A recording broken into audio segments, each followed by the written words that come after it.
Hey, Schnick. Hey, Schnick. Mm. Yo. Yo. My lord? Stormtrooper. Stormtrooper? My lord? Stormtrooper.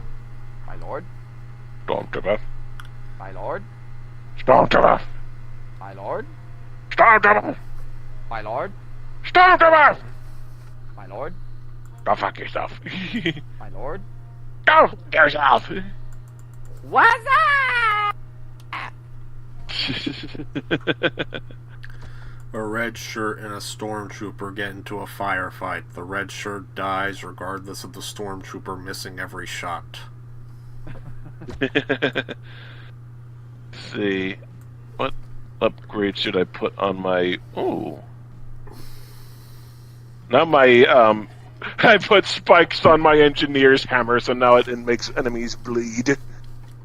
Tell me, do you bleed? Alright, I'll, That's what happened Yep, when that was a frequent Schnick, quote did I you? had to hear from my ma whenever she had to put, when I was having acne problems, and she would put this facial medicine on. And frequently she would have to say, I made you bleed, because acne would frickin' bleed. Yep. Do you bleed? Yep, I am just getting some weapons transferred, because if you have the Ultimate Edition, you get a shitload of free weapons from a vendor. Miles, you know why you cannot cancel that Resident Evil Generation pack unless Amazon does it for you? Why? They're making me wait until possibly July to get my 4K of weapons. The fuck? Yep. I'm I'm just telling you, do not cancel it, because Amazon hasn't even charged you yet. I mean, I have the invoice for it. Yeah, all I'm saying is, if you cancel that order, because of how much that's been selling out, you may never get it if you cancel. Well, but I'm just saying, like, but I have the invoice. It shows me how much I've been charged for it. So, like, I'm not just gonna have $99, like, like a $99 credit card charge and not getting anything for it. Well, here's the thing. The way Amazon works with orders is that they're not like a lot of other sites. They do not charge you. They don't actually, like, they do like a dummy charge just to make sure they can do it, but they don't actually charge you until it's ready to ship.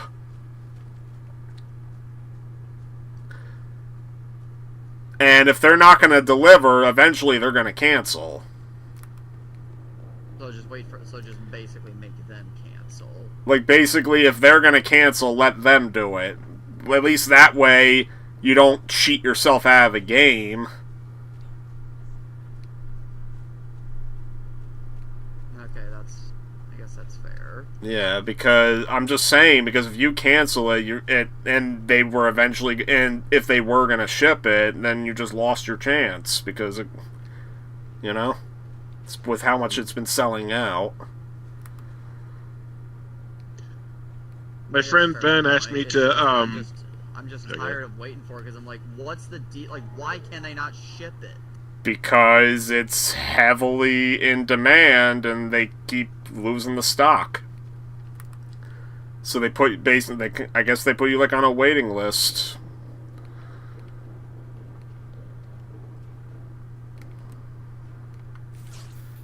And they're pulling the same thing with me in the weapons 4K.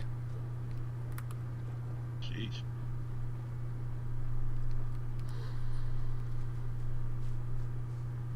Sorry, I'm just doing some inventory management. I think I have about one or two more of those weapons left. Have you seen these people? Oh, shit. I think Miles dropped off. Have you seen these people? Miles has been having connection problems. His internet's fucked tonight. CDC Colorado, huh?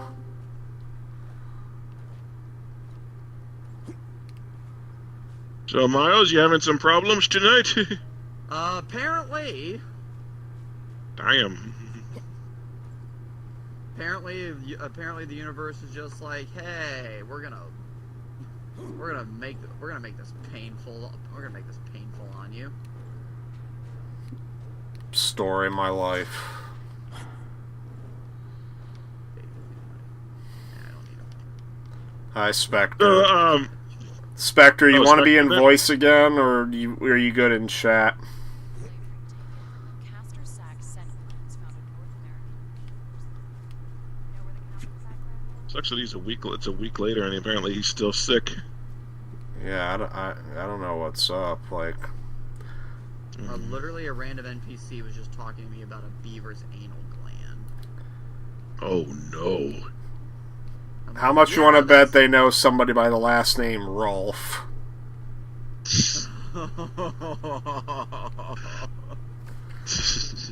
Okay. Okay. I am not. Well, if you want to, You're.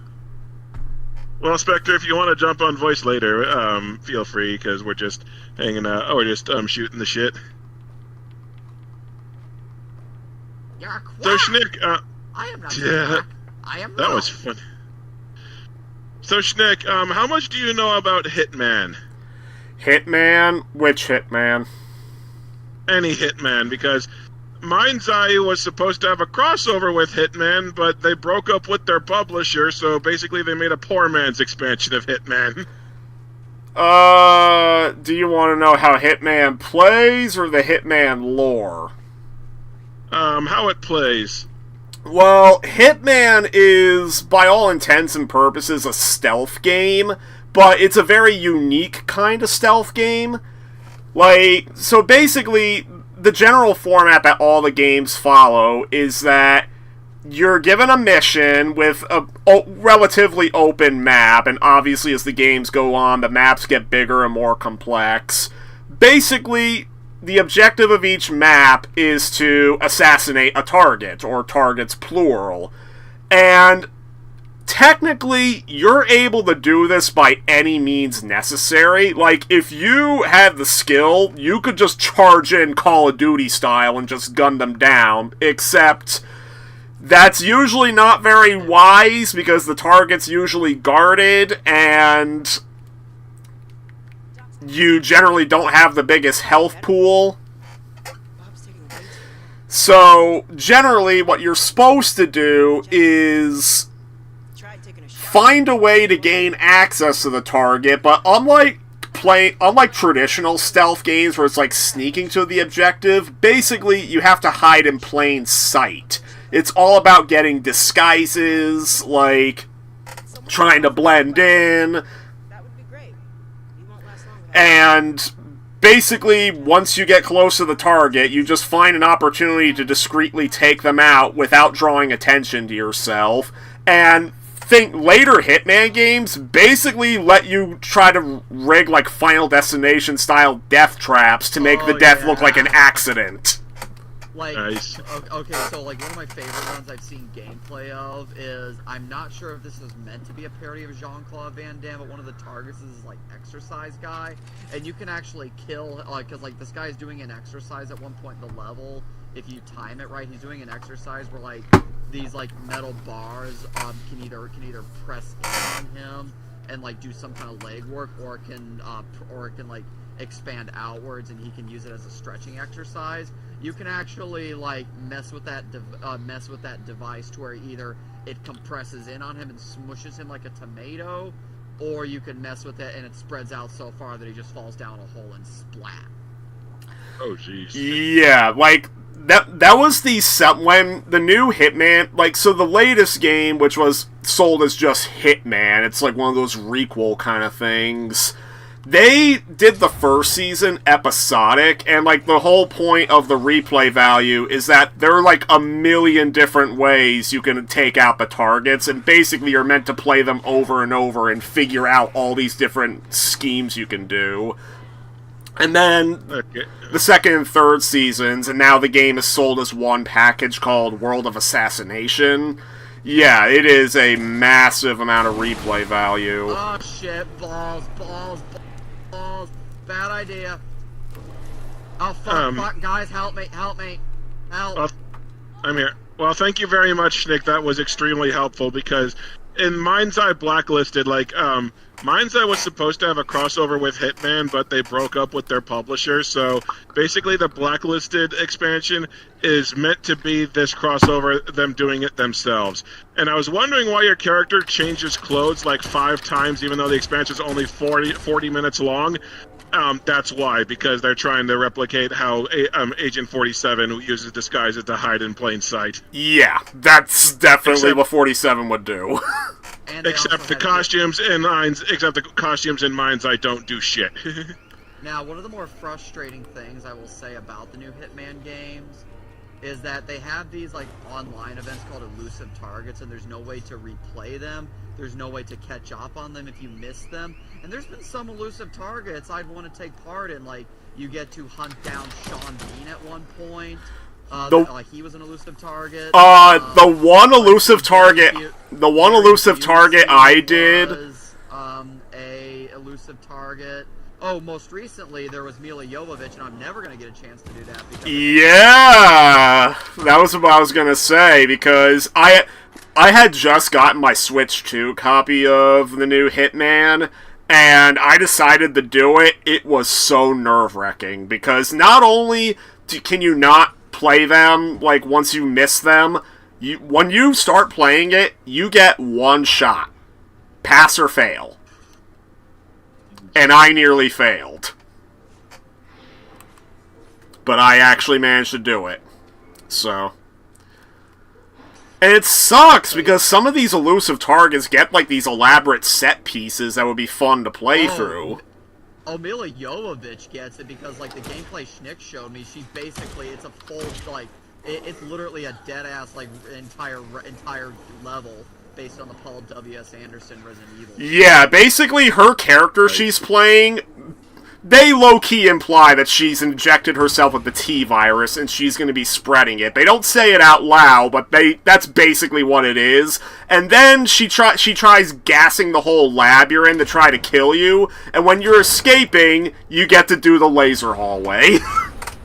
Oh, jeez. Yeah. Fuck. And 47 unleashes inner Leon Kennedy to get around it. Nice. But yeah, the way I took her out, I did not want to take any risks with, like, the mission stories, so I went out a window to try and find her. I saw her walking with her bodyguards, walking by. I came back in through the window, and I just took no risks. Her and her bodyguards had their back towards me, so I shot her. I ended it right there. Nice. But yeah, so it's like, that's the one mechanic I don't like about the newer Hitman games, is that you cannot replay them. Well, that kind of ties into a bigger problem that the new Hitman has. It technically has an online requirement. I say technically because you can play the missions offline. The problem is that if you do, it doesn't save your progress. It doesn't save your rank progress. So yeah, so that is like one of the big problems with the newer games. But the newer games do, the thing they do the best is that they combine the best of both worlds when it comes to the Hitman series.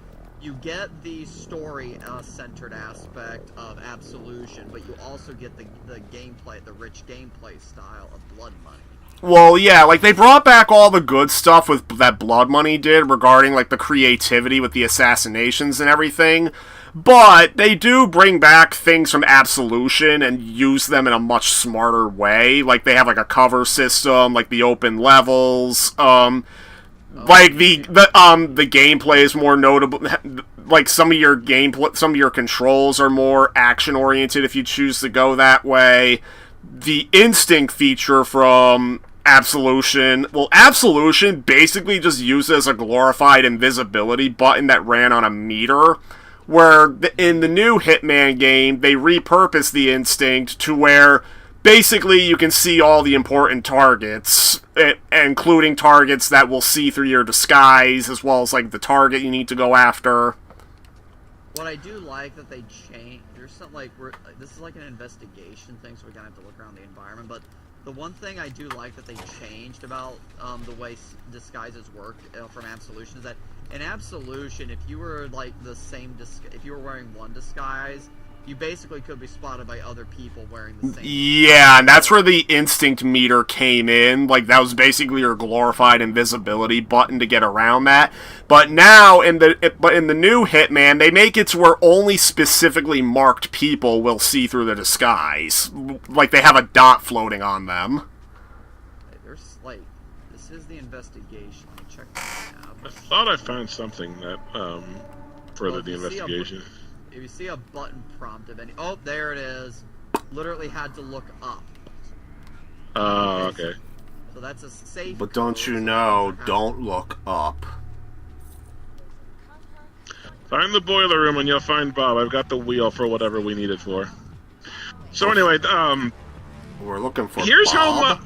how yeah. So anyway, here's how Mind's Eye does it.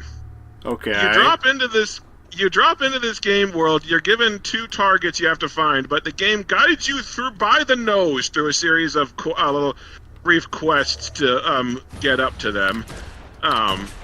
You keep changing costumes, even though at one point I switched to the costume of these gang members' boss, and the gang immediately opened fire on me on sight anyway. There's a stealth mission that's really shitty because, unlike a real stealth game, you can't move the body, so you're pretty much guaranteed to get spotted.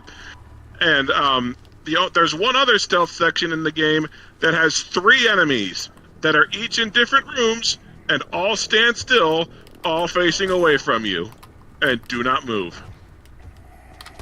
And the first stealth section does not punish you for just saying fuck it and switching to a gun and going in guns blazing instead.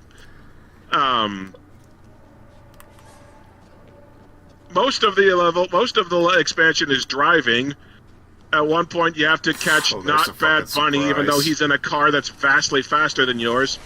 And once you get to your final target, the game goes, so, there are a few different ways to kill this person. Why don't you walk around and find one?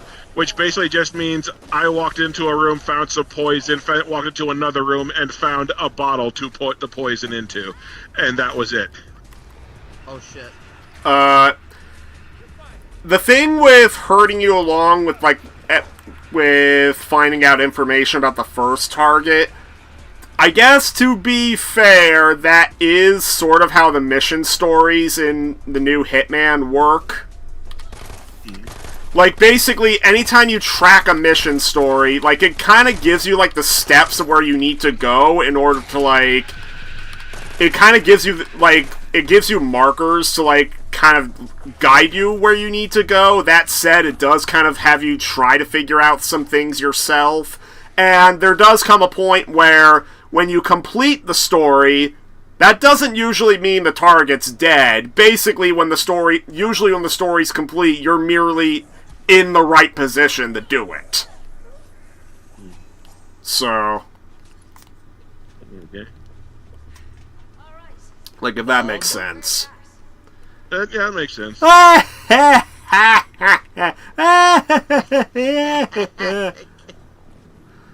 We have to kill Bob the Caveman. Oh,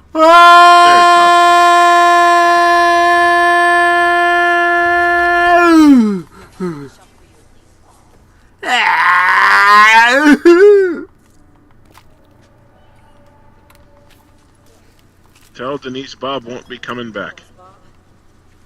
Bob the Builder, and we fixed I don't think that's Bob been the fixed. Builder fixed a lot of things, except for that one thing where he didn't come back.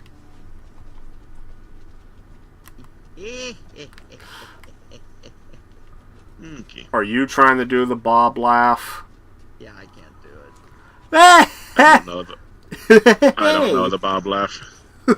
I'm doing You it. only know it if, Yeah. only know it if you watch, if you had Schnick's marathons.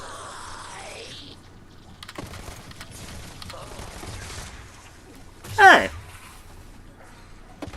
I swear Bob has some of the frickin' stupidest and yet funniest vocal effects. I love Prometheus. Oh, you must heavily sympathize with Prometheus. Now Prometheus, it would be the human, right? No, Prometheus is the alien. Okay, I only. I Bob get is the caveman, the human. Oh, So does this wheel I picked up just never get used? pretty much. Like I think it's for something, but not something we need.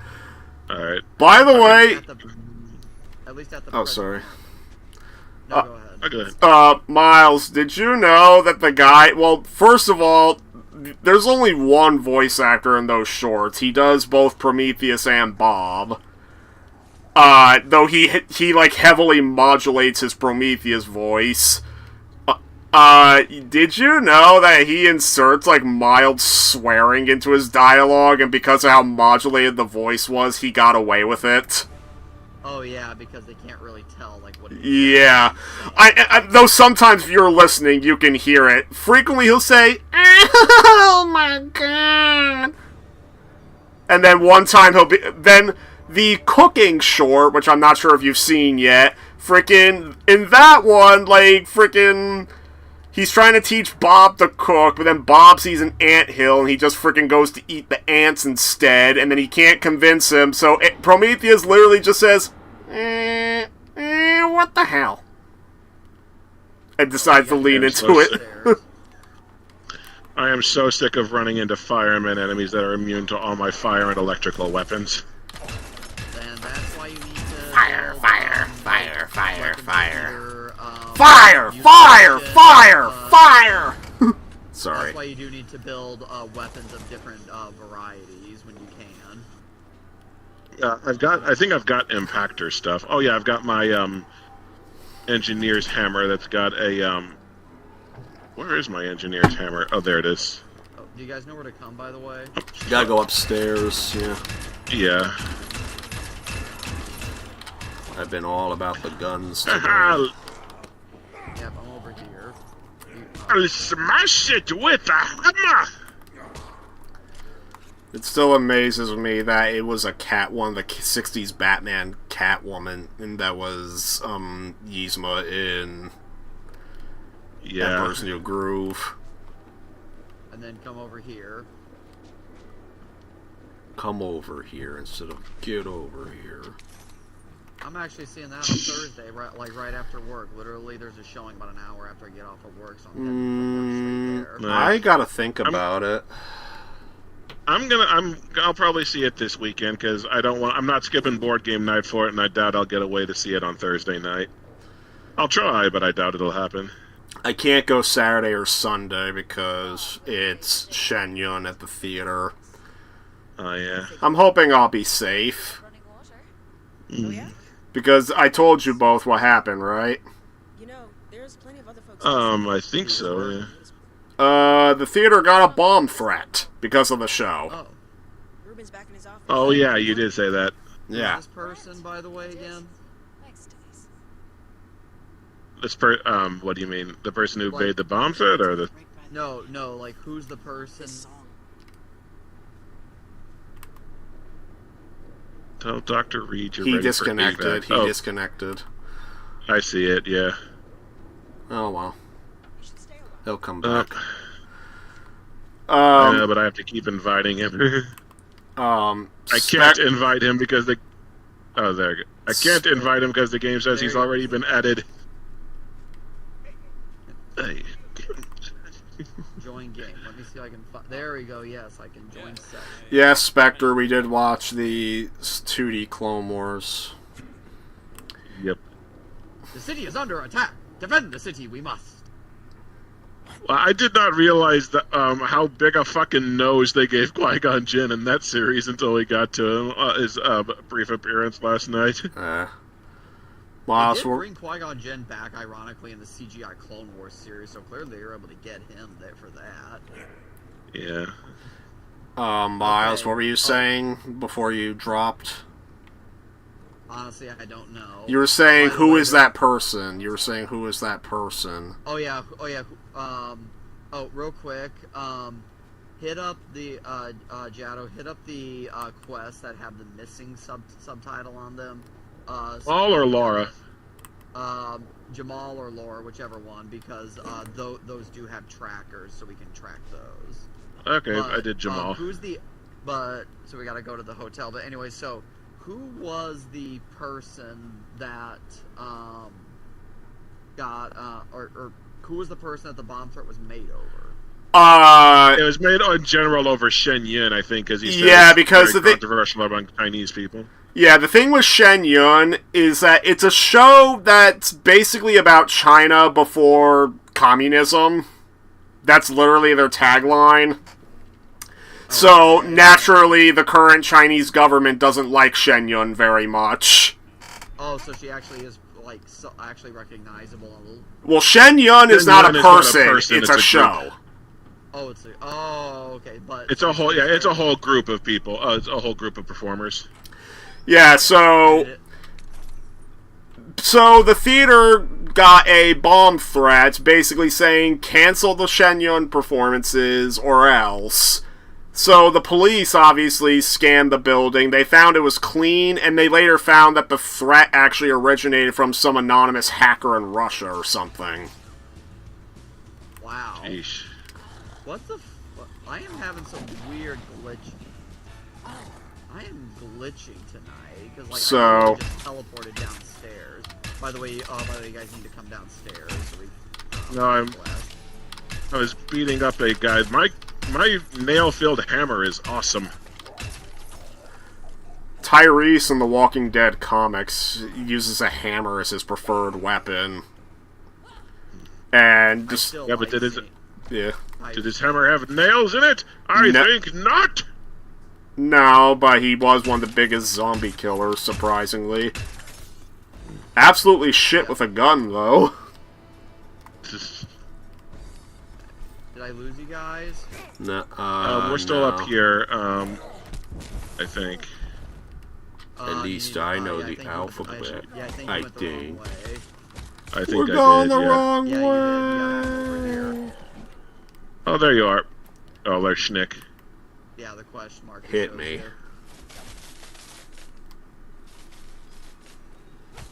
Okay, there we are. What the fuck? Shadow Lord is great. Mall Shadow Lord. I keep I forgetting have that's not come seen out. that yet. I have not seen that yet, so really, please do not say anything about it.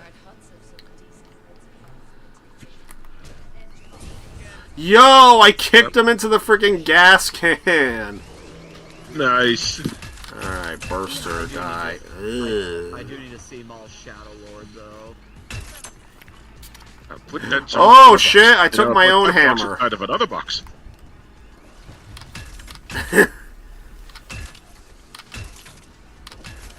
You gotta try the Emperor's New Groove PS1 game. I've heard it's fine. Actually, a viewer of mine reviewed it, and he referenced my cheese and rice line. Well, the thing with the Emperor's New Groove game, as a platformer, yeah, it's fine, but I think where it really shines is that it heavily takes after the movie's sense of humor. Okay, when you guys beat that bruiser, invite me back in, because this shit keeps fucking happening! Oh, so there's no one else to revive me because I'm down. Fucking... I got you, I got you, I got you, I got you, I got What is you. up with this fucking game? I swear to God, if this keeps happening, I'm gonna just full on rage quit tonight. Aw. Yes, I invited you again, so we'll see. Because this is getting annoying. Like, this That has is already the happened third twice. disconnect, and it's been less than an hour. It's like, and why our- is and it our doing other play that? sessions have been relatively stable. I do not know what is happening. My internet is I don't- just fine. I don't know what has happened. I don't know what this happened. You know what? We need a big gun for big man. Yeah, exactly. There's Hammer. Okay, sniff Sniff out it. clues to whereabouts Jamal's security guards. We will find Don't throw off his groove. Beware the groove.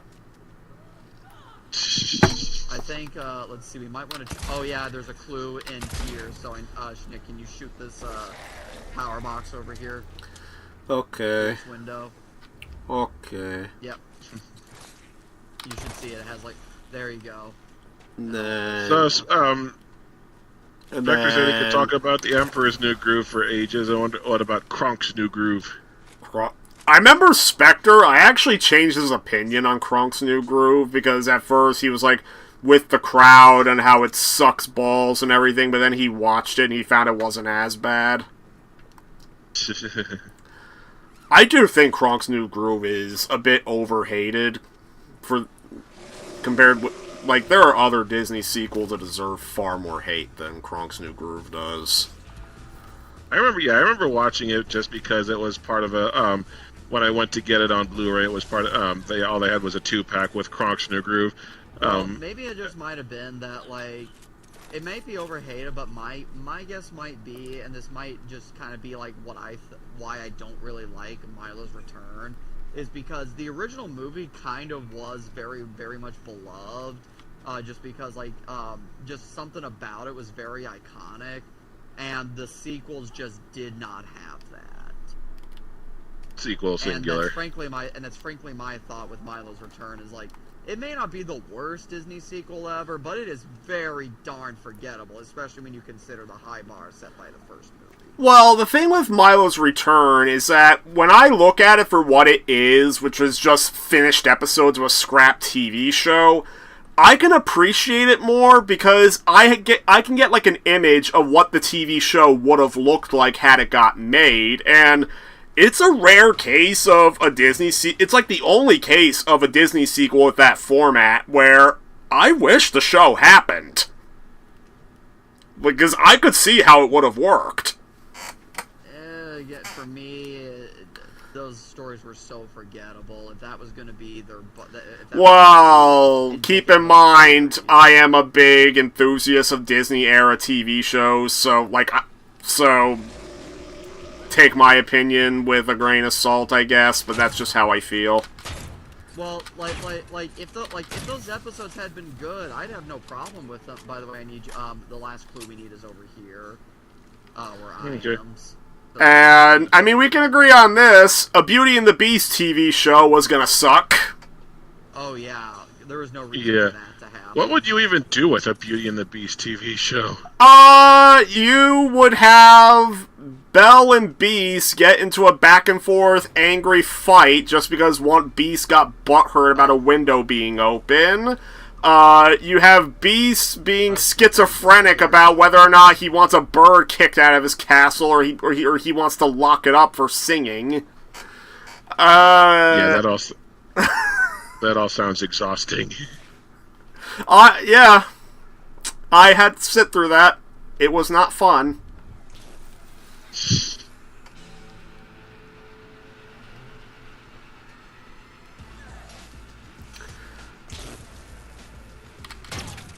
But yeah, I can see why you're not a fan. Like, because I know you hold the first Atlantis very near and dear, so I can see you not being impressed. Just because, like, the story it tells, the bar it sets, it's like, yeah. I don't care if it's a TV series. You should be able to tell stories that are at least memorable. It doesn't have to be the same scale as the movie, but, like, at least something that's damn near as memorable.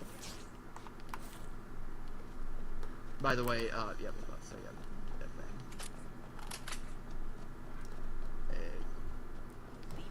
thing. Well, I'll drive off in his red pickup truck. Now, I will say the only thing that redeems something like Belle's Enchanted Christmas is Tim Curry. Well, Beauty and the Beast, The Enchanted Christmas, yeah, Tim Curry is the one good thing in that, yeah. Because, like, Tim Curry single-handedly saves that movie. Yeah, like, his stuff is legit really good. Like, honestly, he would be the only reason why if I come across that, like, a V-Stock or any other, like, used media retailer, I'm picking that up just for Tim Curry. And it's funny, because it's not even just Tim Curry, his performance, like, even the character itself is pretty good. Yeah, so, like, Tim Curry and the character itself are the one thing that give that movie true value. Like, it's funny because it's like, you would think the character wouldn't work, because, like, the character he plays is called Forte. It's like a living, like, grand piano organ thing. And so the point is, like, his thing is that he doesn't want Belle and Beast to fall in love because he has a pretty big obsession with the Beast. You can interpret that in, Like, if, you can interpret that in a lot of ways. well, wasn't Forte like one of Beast's guests or something? No, I think he was one of his servants. Like, I think he was, I'm guessing he was like the musician or something in there. I don't know. But yeah, like, so he has a reasonable motivation. They use like cheap late 90s CG to create him, and it actually works because, like, normally that early CG is just Uncanny Valley looking, but that was the point in this case, so it works. Like, it's just interesting how well it works, but yeah. Director says as long as we all agree that Mulan 2 is garbage. Yes, it is. I've never seen Mulan 2, but I'm Me not either. gonna bother Do with not. it. Do not. It is really interesting how the first Mulan is one of my 5-star Disney movies, and both the sequel and the remake are half-stars. Like, if anything, Mulan is what I hold on the same caliber that you hold Atlantis.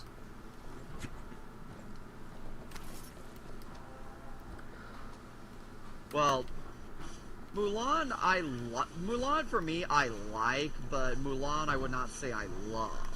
And that's fair. But I do like it, Yes. especially... Oh, fuck. God damn it, I'm somebody dead. needs to revive me. Nick go needs to over revive us Motherfucker. No, he's immune to my bolt-action rifle. Why is he immune to my bolt-action rifle? Somebody get him, I will shoot him. I was going to shoot... No, you idiots! He's immune to that too. Oh. In hindsight, using electrical weapons in the water might not have been a good idea. Yep. Oh, back up, back up. Yeah, trying to. Yoy. A riot shield zombie. Oh my god, Spectre did the freaking Shang face quote. And next time, don't leave your post. By the way, isn't the plot of that is like she's just trying to like stop a marriage or something to like the king of... Okay, so here's the plot of Mulan 2. So basically, they're escorting 3 princesses to an ally nation so that they can secure so basically they can secure this nation as an ally to like keep fighting because I think they say the Mongols are invading. So, and they need, like, all the help they can get. So they're securing an alliance with another nation by having their 3 princesses marry their 3 princes. So basically Oh my god, and my Twitch broadcast stopped. That's just fucking brilliant. So now I gotta restart that. This is just going fucking brilliant tonight. I swear to god, if this fucking happens again, I'm gonna be completely out of the mood to play this, because this is getting ridiculous. The Very fact that I'm having goddamn consistent ridiculous. problems tonight. Damn. Like, I'm legit actually getting pissed off right now. That dude, And it looks like Twitch is not letting me broadcast. that There big we boy go. zombie is shrugging off my bullets too. well, I shot him with toxic bullets, and those seem to work. Nice. So, Good thing you put poison on those bullets. That way, when they hit things, it'll kill them. is that a reference? Cinema snob quote, but Okay, so, real quick, can I describe Mulan 2 again? sure. So, yeah, basically, Mulan and Shang and crew are escorting 3 princesses to an arranged marriage, but the whole thing is, it's a whole, it's like the whole shtick is, oh, arranged marriage is bad. They should be marrying who they actually love, and who they actually love are the 3 comic relief doofuses. Oh, jeez. Yeah, and let's just say, if you listen to their reprise of A Girl Worth Fighting For at the start of the movie, take that into an account when they actually do get married at the end, and you realize those those princesses are probably in for a horrible marriage. Yeah. And, Fighting for. but anyways, yeah, and that's one of the more infuriating things. They completely forget about the reason why they're getting married. It's because they're trying to secure they're trying to secure an ally for fighting a losing war, and that just gets completely forgotten about, so I guess China just gets destroyed. Yeah. But that's not the most infuriating part. So Mulan and Shang are about to get married, and the Guardian and all of Mulan's ancestors are celebrating this fact, because typically when a woman marries, she inherits the male's ancestor and the male's family temple, which means that she inherits his family guardian. And because Mushu is Mulan's family guardian, he's basically going to be out of the job as a guardian. So most of the movie is him being a fucking selfish asshole trying to break them up. Mm. And it is not fun to watch. Yeah, I can definitely see how that would get old real fast. And the real kicker? Everything, because he succeeds. He succeeds in getting them to break up, like, they have the whole thing, and then of course Shang gets a motherfucking fake-out death. And everything fucking goes wrong, everything. The whole fucking time, it was for nothing. Because it turned out Shang had the power to combine his and Mulan's family temples the entire time. Well, how's that for a giant ass pull? So Mushu was going to stay employed no matter what. Let's just get it. Miles my disconnected fucking God. again. I saw you like teleporting in front of me, and I was like, "Oh fuck, it's gonna happen again, isn't it?" I am.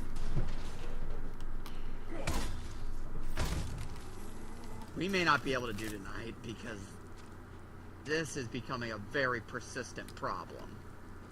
Ay caramba. I am just having shitloads of issues tonight, and I'm doing just fine because I have been able to. I've been watching YouTube tonight, I've been streaming stuff tonight, like, it is not my internet, so it's this fucking game.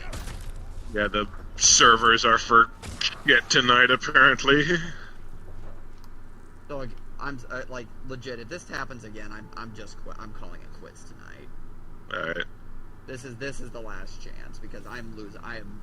Did you try, like, rebooting your PS5 and such?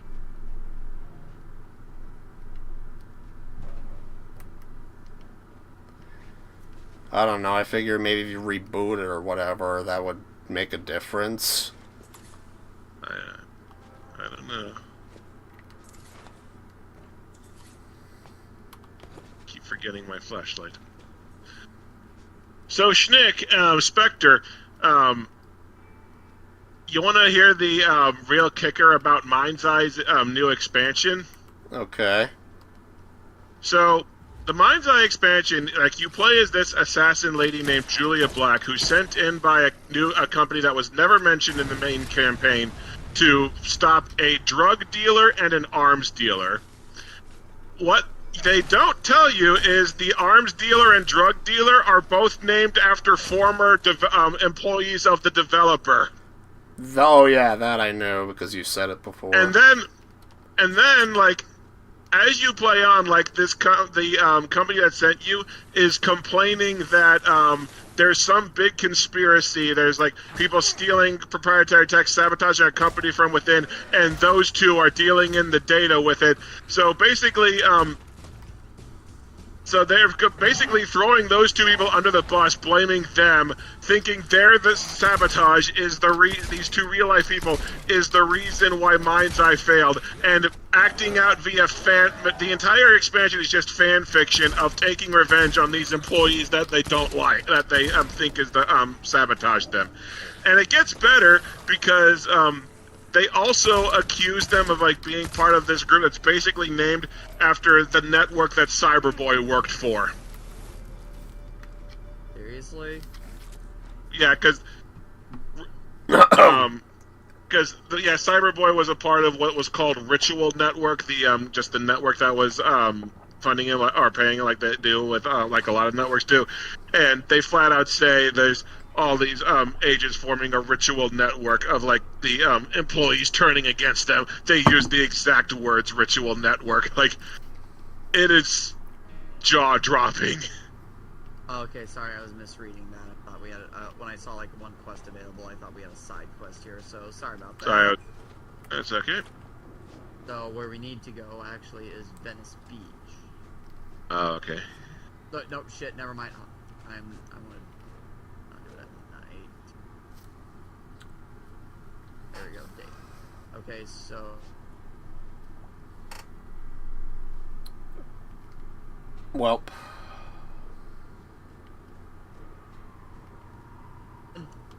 I washed my hands of tonight. Fuck it. I am. Oh, Miles disconnected again.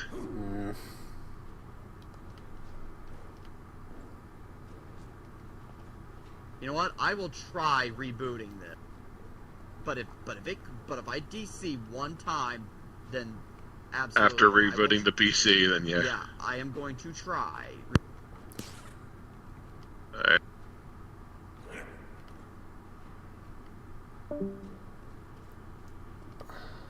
I do hope that disconnect was on purpose. That avoid disconnecting from the voice chat. Because I think he does it through a PlayStation app or something. yeah. Yeah, it's just weird Actually, that's having problems because it didn't have problems the other times. Yeah, like the Suicide Squad, we had problems a lot. Or at least Well, with here it just seems like he's disconnecting from the game. Before, he just had a couple of game crashes. Yeah, we've never had like rampant disconnect in a session like this before. Yeah. I'm gonna manage some of my equipment while I'm here. I'm making bullets. I have yet to meet man that outsmart bullet. Ooh, I have Wolverine claws! I need to upgrade those. I'm out of bullets! I don't really need a fire. Yeah, I need to look at this hammer. Let's see. Okay, punctuator, impactor, cremator, and cremator. So basically I can bleed damage, physical and force damage. I don't know. What goes My claws have acid on them now. What goes better with a hammer, bleed or force? Probably, well, force would make more sense, but I know from it, bleed is what I put on mine and it puts a bunch of nails into it. Okay, let's see.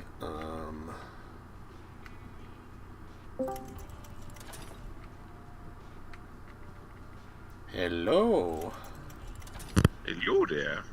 Hello there. Hello there. Okay. I hear an echo. Oh God! What I sound like? Uh-oh.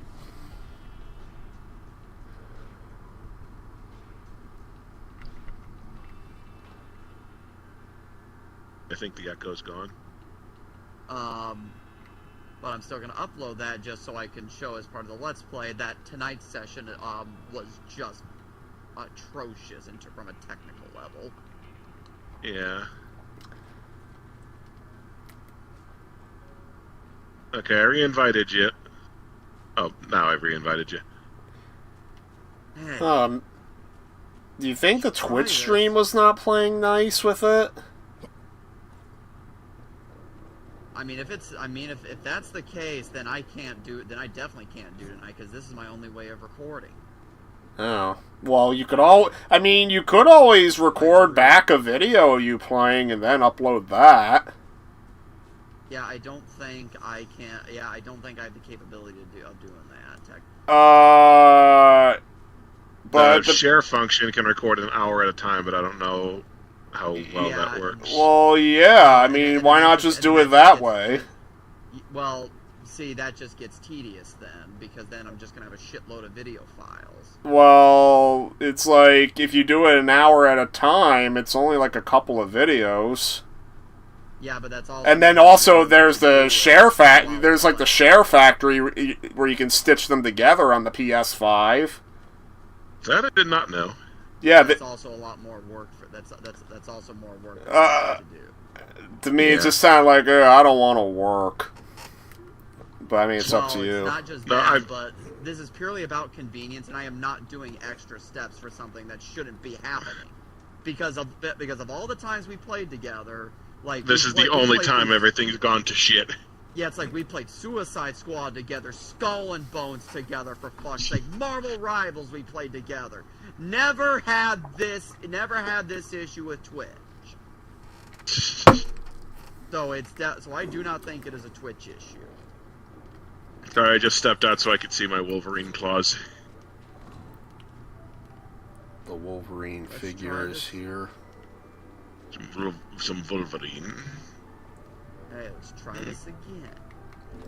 Okay, All right. why is the huddle up canceling? Uh-oh. Alright, traveling to Venice. What the fuck? Canceling Okay, again. so who is canceling it? I'm not touching anything. There we go. I think it was just fucking up saying that that it was canceled. Or maybe it just triggered right away because we were all in the right place. Our first two sessions were about 2.5 hours, and those were unbroken by no issue. So again, it's not me. Yeah, something's going screwy tonight.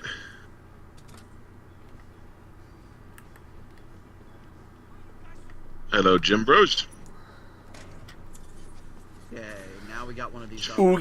Yeah, Spectre, I'm glad you liked Oogie Loves. I know you gave it a half star, but I had to give it a 1 on that level alone. Just how batshit insane it is. Oogie Loves one of the best worst experiences they ever had. Uh-huh. Wait until you get a load of Neil Breen. Okay, like one of the Neil Breen movies so I've seen 3 of them. There's Cyborg Zombie Jesus. There's Pass Through the I'm Disappointed in Your, like, what's the one where he goes on like the international TV and basically starts a rapture. That is Pass Through. Okay, so I've seen Pass Through and Fateful Finding. And I am here now. And Pass Through is that one where he goes, isn't that corrupt? Isn't that immoral? Isn't that illegal? Isn't that betraying the public's trust? Yeah, that's Pass Through. I think I gave Spectre the second and fourth ones, which would be I Am Here Now and Pass Through. Do you like bubbles? So you have seen movies 2, 3, and 4. I don't really want to show anybody Double Down because Double Down is actually pretty boring. Like, it has the Neil Breen magic, but you have to wade through a lot to get to him. I have not shown you Twisted Pair, which is his 5th one where he basically makes himself a secret agent. A secret agent with, like, super virtual reality AI powers that make absolutely no sense. AI. Like, that's the one where I put that's where I got that one clip in one of my videos. We are on the verge of mind hacking! And then a guy just gives a batshit reaction.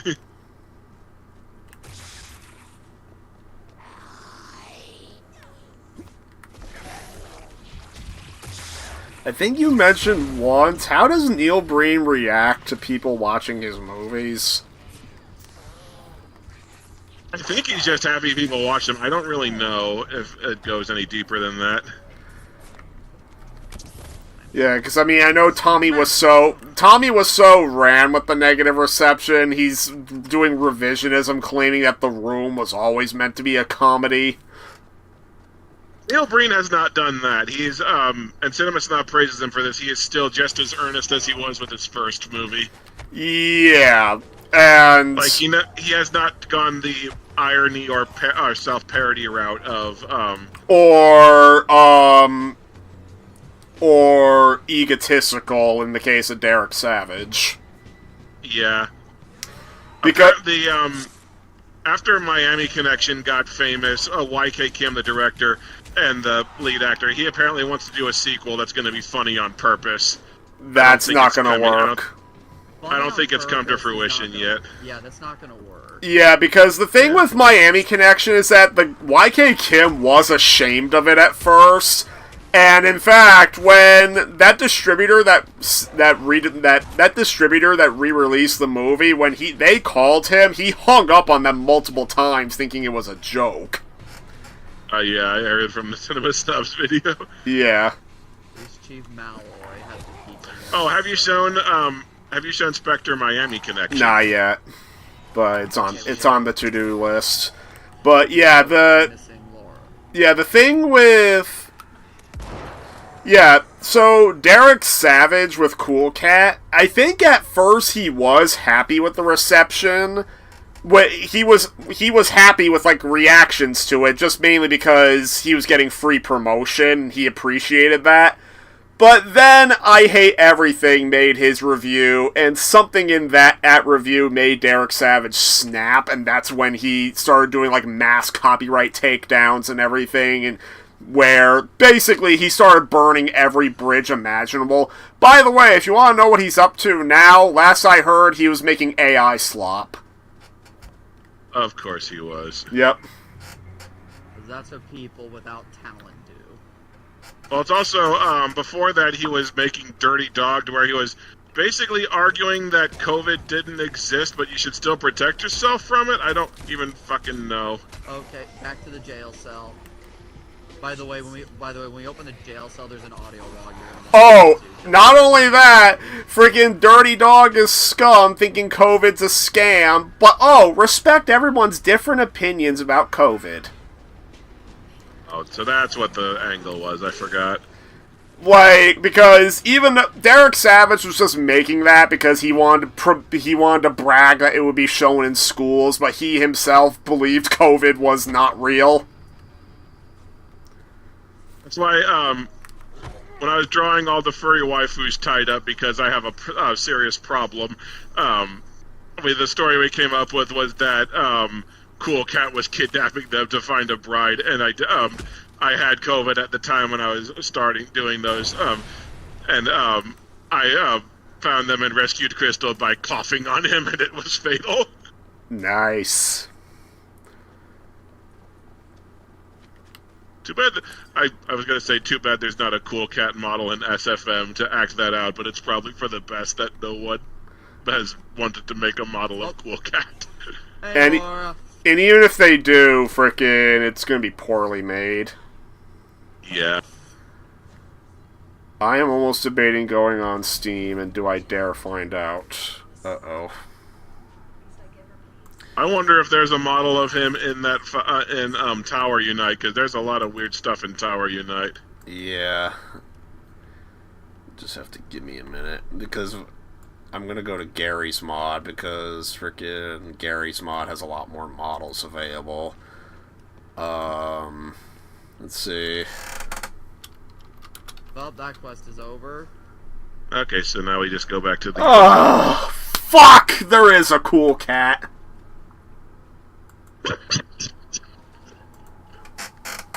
Oh no! There is a Cool Cat. I was gonna say who would make a Cool Cat model, but I'm wondering, like, Derek Savage made a Cool Cat model, didn't he? No, he's not smart enough for that. Oh yeah.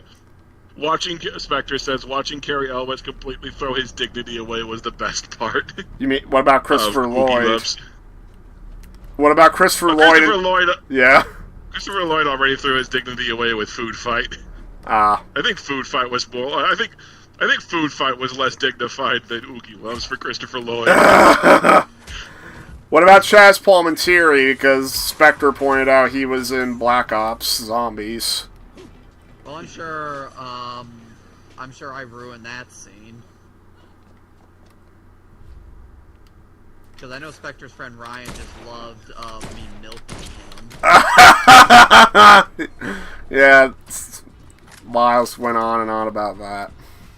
So I heard. And I think I drove Ryan insane.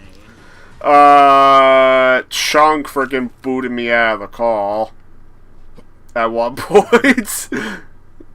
And he didn't log it on Letterboxd because he was too embarrassed to have watched it. And then all I had to say for myself was blame the Times Square ad. That Times Square ad is the only reason I knew about Oogie Loves existing.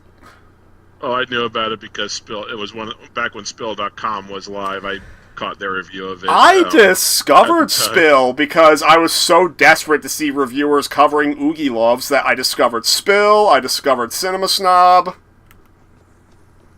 And then there was another review they did for a movie called Branded, which is some Russian movie that sounds completely insane. And at the start of it, Corey said, people, bypass your drug dealer and do something legal with your time. Go see a double feature of Oogie Loves and this shit right here, Branded. Did that come out around the time of Oogie Loves?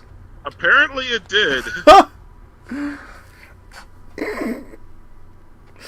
Like, does anyone know what Branded is? Because I know what it is. I just don't want to. I don't know what it is. So, Branded is a Russian movie with where basically a bunch of fast food executives are panicking because like fast food revenue is down.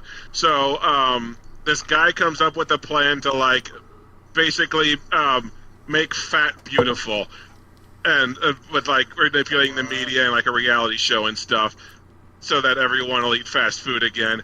And so like basically, so yeah, the theme of the movie is people getting fat is like how the world ends. And it's like this one guy. Slayer Squad unavailable. I'm sorry, what? What the fuck? Can you get in here? Can you get in here? Oh, sorry. Yeah, I'm coming, I think. Oogie Loves. And then this one guy, like, drinks some sacred cow blood or something and does a ritual to where he sees the advertisements as, like, kaijus that fight each other. And he makes, like, this vegan or vegetarian restaurant line or something with a mascot that fights all the fast food mascots. So that's Branded. I have not seen it. I kind of want to. That sounds like a ripoff of Food Fight. Well, I hadn't thought of that, but yeah, food mascots fighting each other, that's kind of it. Spectre said his favorite reaction was when I saw the window lady licking her lips at the beginning, and it was like, what the fuck? And that was like, what the fuck? Because I never noticed that until then, and freaking... It looked nasty. Like, not only does she fucking lick her lips, like, all seductive-like, even though it's meant to be, like, a yummy kind of thing, it doesn't help her freaking eyes bulge out, too. A whole bunch of them on the notice board. I'll take a look if I get a spare mo. Thanks. Ruben's back in his office. You wanted him, right? Brent, I did. Thanks, Denise. D-nice. I join you. There's no one else I trust to keep this place secure. No, Denise already. Dr. Ruben. Dr. Ruben. Hey, Ruben. Hey. There you go. Now keep the eyes shut. 12 hours. No light, okay? Good news then? The CDC isn't calling the shots anymore. The military's taking command, and they won't extract you until they have proof of your immunity. What the fuck? They're just Yeah, show of hands. Who trusts what this guy says? They know they can't contain it if it gets out. So what? We send a video of zombies chewing on me? Going on zombie story logic here. Yeah. Test you. I already know Eugene can't be trusted in Walking Dead. And I was looking forward to a drink at the bar. Okay, I'll go. Well, you already got past the big twist with him when you last watched. I must have forgotten it, frankly. I think I remember him. He admits that he doesn't know what the hell he's doing. That's basically it, yeah. Yeah. I mean, you're gonna see Eugene when we do our watch party on Sunday, hopefully, so... Oh, hey, side quest here. Good luck out there. Yep, there's one side quest for us to pick up. I will say, one of my criticisms with Eugene is that the show makes him into a more obvious wimp, whereas the comic really sells him as very intelligent, which makes it a lot easier to buy him what he's saying. Yeah, that sounds like him. You were so helpful with him that I was That's just something I realized. of my homicidal little ducklings at Monarch Studios. Let's see, I gotta splatter some zombies. Oh, I think I know what side quest this is. Like- Fight on like a D-Day set. Like, I'll tell you this much, Eugene is one of the characters from the comics that they really don't do justice in the show. The rest of us to tears, but Boz got all psyched up about it. Pyrotechnics, huh? Like, Eugene's character in the show is a mess. Checked in, sounding kind of embarrassed, which means he's probably in a lot more trouble than he's admitting. Leave it to me, savior of the moment. So, do we want to do that Boz Max Bang quest? Yep, do that. Okay. Alrighty. Monarch Studios. Fast travel. Oh, and then there's gonna be another side quest for us to do at Ocean Avenue after this one. Okay.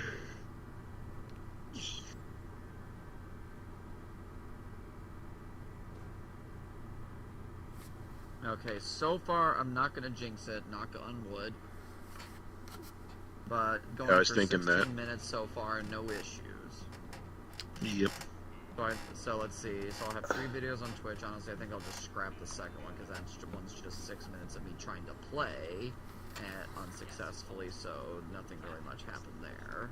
This stranger who's treating this body So snatcher yeah. like Oh yeah. Oh, it's So this if dude. this is the side. Can you believe that? If this is the side quest I'm thinking of, I think like when we meet this, a bunch what we're meant to do, and this is the fun part of the quest, is you literally get to go crazy with explosives, but you gotta wait till a bunch of zombies enter the blast zones until you trigger them, and then you trigger the explosives. Okay. Okay, level 21. 21 Jump Street.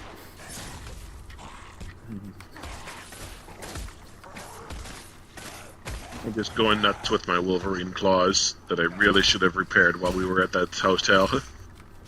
Oh, sorry. Nah, it's my fault. I should have jumped on it.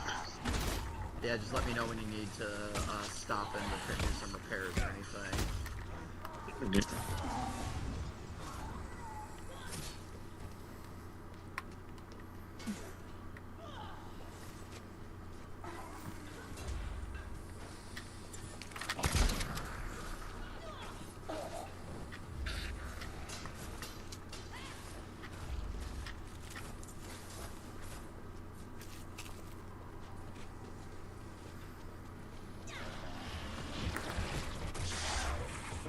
Nice kick.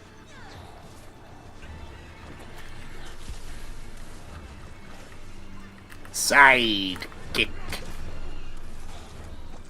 Hey. Hey, do you remember when we used to use real people? I love that joke. Like, that joke is easy to miss, but I love it. Yeah. That they actually used to use real people for Save the Citizen and Sky High, which, by the way, that's another Disney movie that I hold in very high regard. So, like, if Disney ever, like, looks back and decides to make a sequel, I'm dead-ass gonna be judging that movie very closely. Yeah. Because to me, I freaking love Sky High. Like, Sky High is a great You should be happy that it was the redemption story for that kid from Baby Huey. Oh yeah, wait. Oh yeah, that was the kid. That was the kid who played Will Arnett. Yeah, the kid who played Will in Sky High was also the main kid in Baby Huey, the one who finds him and everything. Oh jeez. Oh hey, watch this. I actually have like a battering ram move I can do. Nice.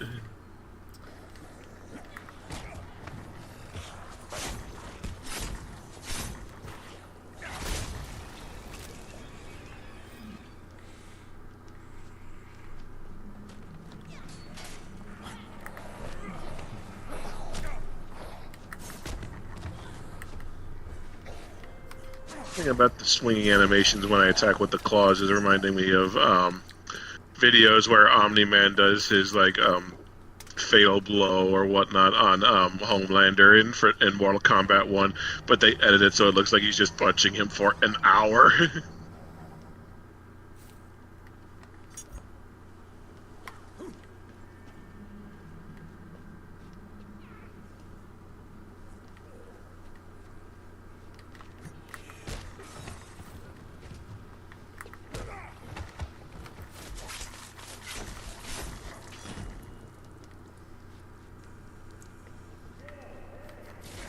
Oh yeah, this is the side quest I'm thinking of. Kaboom. Flatter zombies till it's safe enough to ask why those Bozzy why he's there.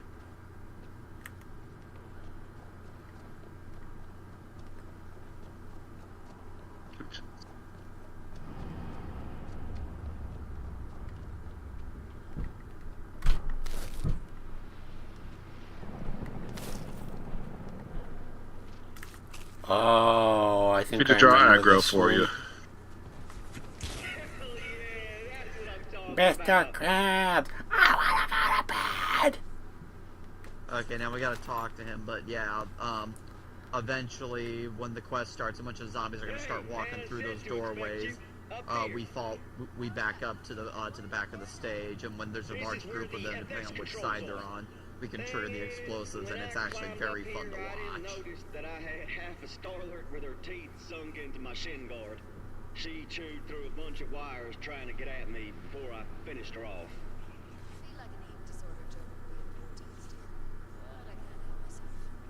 The obnoxion here is that I'm trying to reverse engineer the setup they have for these D-Day effects, but they're all tangled, and I've already set off one quiet on-set alarm and a random blast. So now we have unwanted extras pouring in, including a big, gross, postulate fucker. More than you can deal with solo, then. No shade. There's some mortar controls in the Sanger at the top of that hill, I think. Between those and the stuff up here, we can probably make the beach a dangerous place to be for the zombies. But maybe stay up there, because I don't want to trigger something by accident and, blow your legs off. Noted. Time for a day at the beach. Shall throw me bucket and spades. I think I hooked up a trigger for some mortars. Either that or smoke. Can you try one of those switches out and see if it worked? Okay, yep. So yes. Woo! Now we're So cooking. do not waste these. You need to wait until there's zombies for them to be useful. So do not waste these because these do take time to More extras recharge. coming. Stay up So on just that wait till there's a hill. bunch of them. And they correspond to what side of the room they're on. So of course left is left, right is right, middle is middle. Gotcha. Like this. Oh, I triggered the right. I triggered the right because I saw some on the right. Yep, so now they have to recharge, so wait till they recharge it, but don't immediately spend them. Again, they're best used on large groups of enemies, and we're gonna need them because there's gonna be a lot of there's gonna be some bigger enemies coming later. So again, they're best used on big enemies or large groups. Gotcha. The mortars on my right. On your left, they're ready. Okay, so I'd back Okay, up. so he yeah. tells us when they're ready. Yeah, if he tells us when they're ready, so back up. As soon as I'm done killing this dude. You're kicking ass. Keep it up. But there's more coming, so watch yourself. Okay, so yep.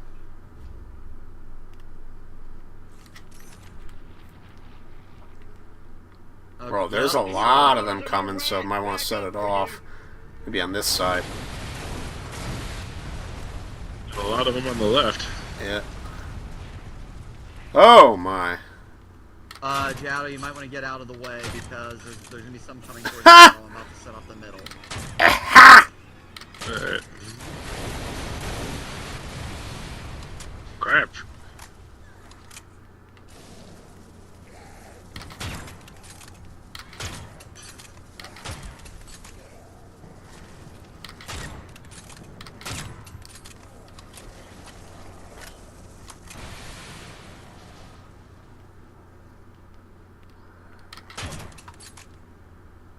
Go boom.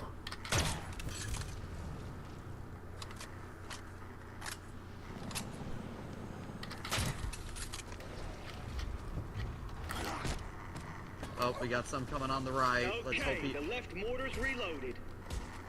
Right hand Le- mortar oh, is no. good to go when you are. I wouldn't use the mortars just yet. Yeah. Use them just yet. Although I'm gonna use the right one. Well. Danger close line of mortars is hooked up. Okay, so the danger close one is when they just get really like right up in our face. That's when we use it. So that would be the middle one just sets off the Yeah. front line. Yeah, just as like basically if we start getting like way too swarmed. Oh, back up.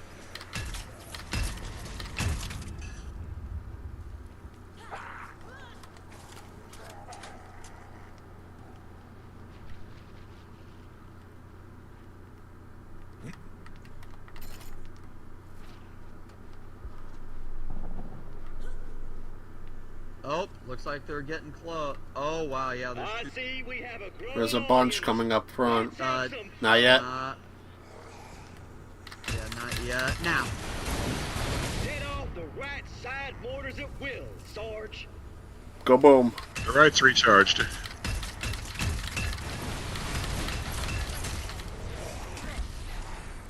Like I said, I do love this side quest just because of this. Yeah, this is a really creative setup. Oh. Oh, back up.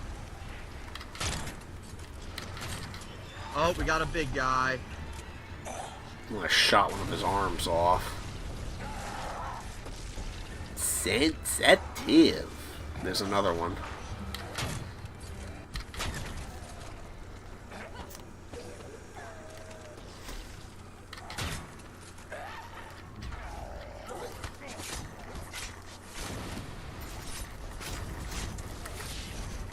Danger close mortars. Ready when you are. Danger close. I'm pretty sure that was Yeah. the final name of the Medal of Honor developers. Mortars on your right. Back I up think for it you. was. Yeah. Okay, don't use the mortars just yet. I made one go boom. Nice. Go boom. Left mortars are locked and loaded. Okay, all three more good to go. So hopefully we get. Plenty of enemy. What? Oh come on, my Twitch broadcast. Are you fucking kidding me, Twitch? I'm wondering if it is Twitch. Oh my fucking god! I swear to God. We're on everything that is good on this server.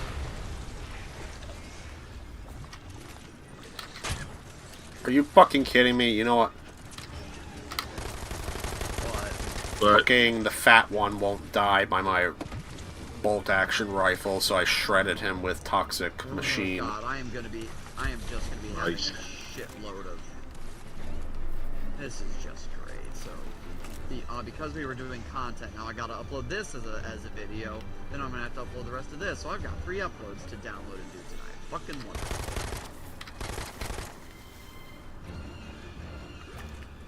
All because this. I got the big. Oh damn it! Something killed me. Sorry. Oh shit. I tried to kill Big Boy and I was. Connor. And I tried to kill Big Boy and something killed me from off screen. Well, I think what killed you is he lays down like traps, and if they hit you, they build up bleed damage. I didn't see a trap though. Did you see like big globs around you? I thought they were gone. Nope. Unless he made new ones while I wasn't looking. Well, Or I was too close to see them. Well, that or you were still taking damage from bleed effect you had already incurred. That is also possible. You guys give up, or you Oh, thirsty shit. for more? Yeah. Man, Michael Bay would be proud. Yep. Michael Bay be like, yeah, I told you my explosions are good. Our explosions are good.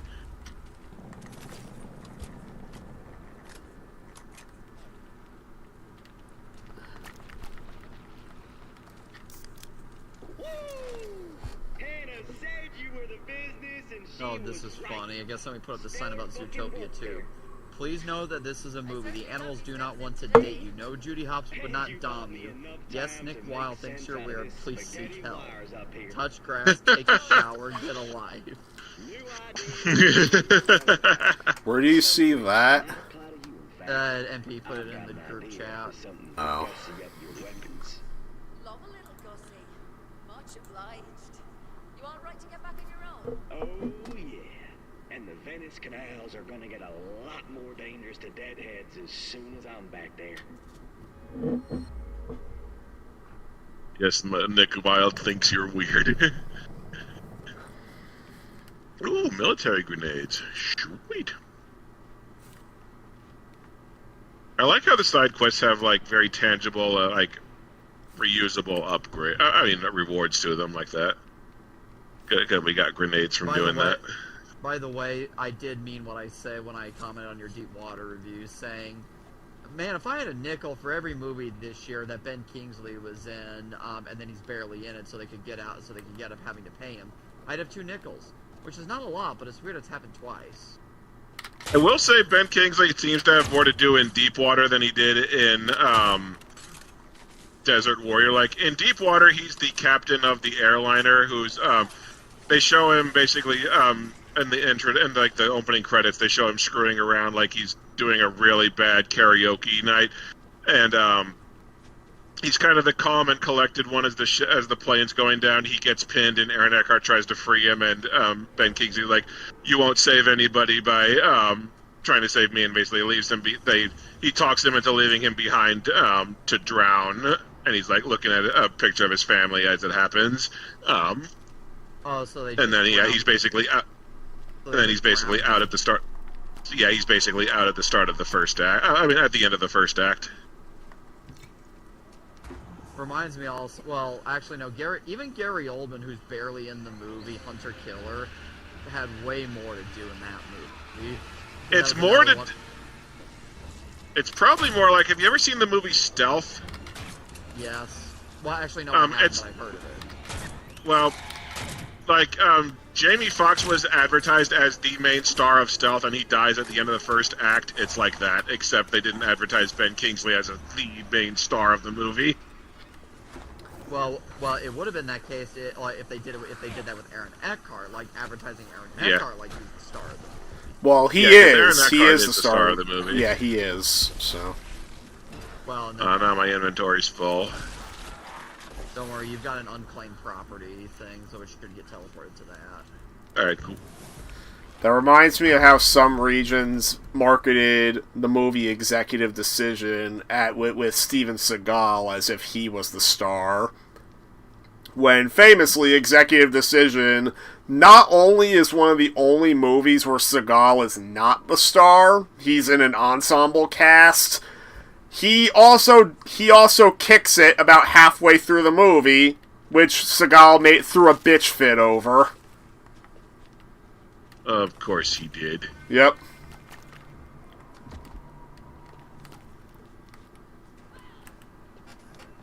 There was a zombie that was walking behind you, Shtick, and he was like stuck on the curb.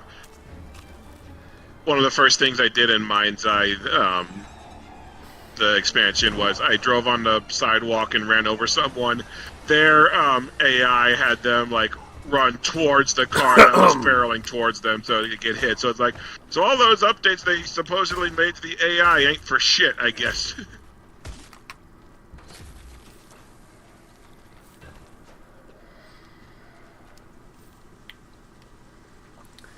Leslie Benzies is like a delusional douchebag. He is. Like, people were calling him the next digital homicide. I was telling Miles I'm gonna compare him to BitBoy instead. Guy who spouted homicide are literally people who have zero talent in making games. Leslie Benz, you could at least argue, actually knows something about making games. I mean, he helped run Rockstar during its for a long time. I need to use the tool bench to repair my claws real quick. Go ahead. Oh, yeah, all the rest of my stuff is pretty much already repaired, so I'm good to go. Okay, so let's see here.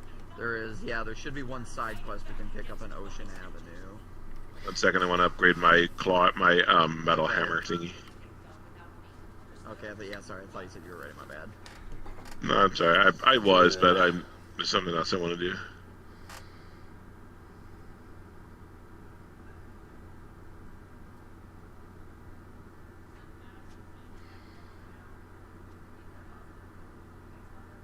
Well, to describe the best metaphor I can use for the technical problems I've been having is our play session tonight was like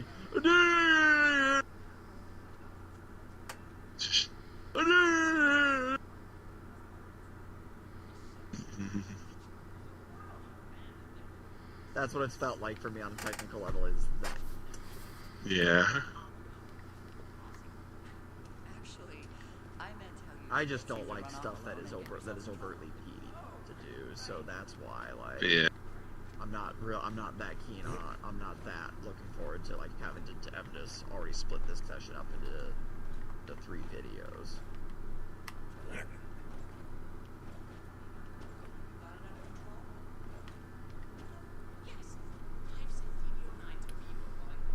Well, if you knew how to set up a stream on a computer using a streaming software, then you wouldn't be having this problem. Yeah, but that's also a lot more work. Workity work. Yeah, I do this for fun. Like, I'm not doing this like I'm a pro streamer.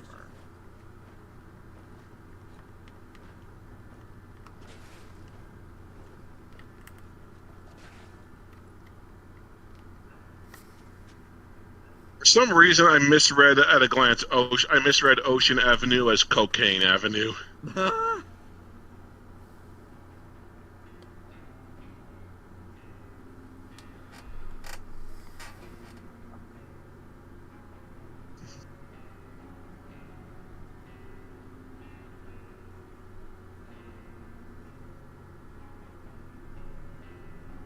Okay, let's see.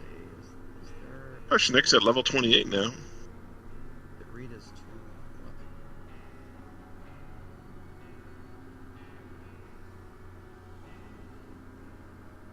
Oh, we're supposed to go to the CDC headquarters at the beach. Rita's 2 quests, though. That's really hard. I thought there'd be... Let me see. I got all the maintenance work I needed done. I'm gonna hit the bathroom real quick. Okay.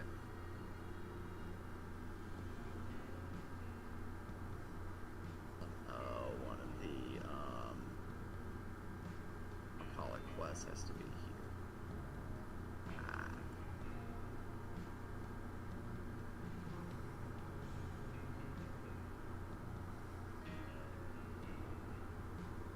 So Schnick, how does because in the comics, is there that storyline that's in season 6 where like the woman who leads that community, like her son is gay? Is that actually in the comics? Woman who leaves in The Walking Dead. Woman leaves community because son is gay. Who are the characters? Like, so you know that community that Rick and the group stumble into? It's like this really nice neighborhood, and they think they found another community again to be a part of. When is that? Season 6. Oh, you mean Alexandria? Yeah, Alexandria, and like the woman who leads it, I think that's her son, the one that goes with Glenn, to where I think that's where I stopped. No, I don't even think they say anything about his sexuality or anything. That has nothing to do with it. There is one of the leading people at Alexandria is gay, but he's very much accepted in both the comics and the show. Okay, I was just kind of curious. Yeah. Okay, well, that's why I asked, is that a thing in the comics? Well, yeah, in the comics, so the guy who recruits them for Alexandria, Aaron, he is gay, and that's in the case in both the show and the comics, and they don't judge him at all. In fact, I don't know if he does in the show, but in the comics, he and his boyfriend do make they do joke once about how they think they're the last gay men on Earth. And like the first time you see them kissing, you see Rick in the background, and Rick actually has the smile on his face, like he's genuinely happy for them. Like, they just kiss each other, and then, you know what? It is what it is. They're happy. That's how the comics plays it off. Alright, be happy. Like, they're never... Like, they are never... Like, there are... And they're not the only gay characters in the comics either. There are others. I remember once... Because each issue of the comics had a section at the end called Letter Hacks. Basically, it was a Q&A with Robert Kirkman. I think one of the last letter hacks they had, a question he got was, will there be a trans character in Walking Dead? And Robert Kirkman said no. And yeah, as far as I know, there aren't any trans characters in anything Walking Dead related, actually. Now I'm sincerely hoping he didn't say that out of... I don't think so. Like, if he openly has gay characters and never judges them, like, yeah. Oh, hey, there's the side quest that I was seeing. Okay, you know, now that I think, I'm pretty sure there's been at least one non-binary character in the show universe, I want to say. Yep, over here. Yep. On my way. So, no, I don't think... No, I don't think there's, like, no malice behind it or anything. Okay. Yeah. I was about to say, please, Robert Kirkman, don't turn into J.K. Rowling. No. Help!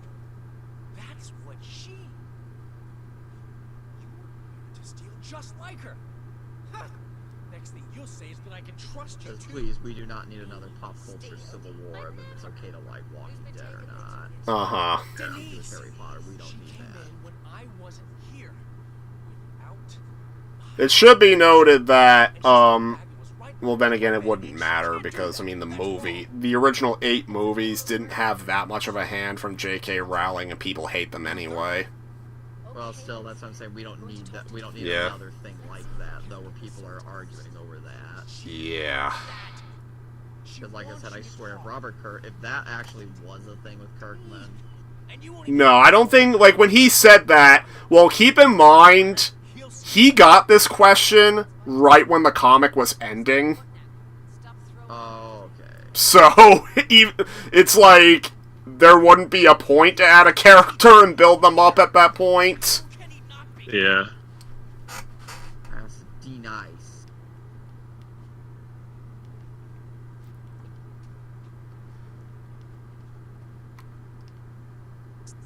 Yeah, what? I just met a queer hawk called Luther. Though, that being said, nobody knew the comic was ending at the time, because Kirkman did not announce the comic was ending until the final issue came out. He even went as far as to mislead people by telling a joke story, by making fake covers for issues that didn't exist, and telling a fake story with them. If he keeps throwing his toys out the pram, he's likely to hurt himself or someone else. A little stench might be the least worst option. Whatever, go knock yourself out. But if he doesn't calm down, he's going down the chute too.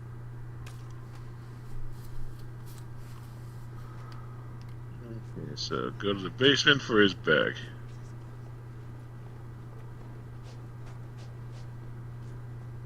I like, turned around to make sure. Okay, yeah, I am going the right direction. I think both you know more. Well, I know that in Invincible, Mark's best friend, I think, is gay. Or He one is. Yes, they make a point of that in the first season. Yeah, There's a so whole episode about it. yeah, I'm just saying because well, Invincible is another Robert Kirkman creation. Mm-hmm. Yeah, and they treat it like it's normal in Invincible. Yeah. I think he had more of a hand in the Invincible show's creation than he did Walking Dead.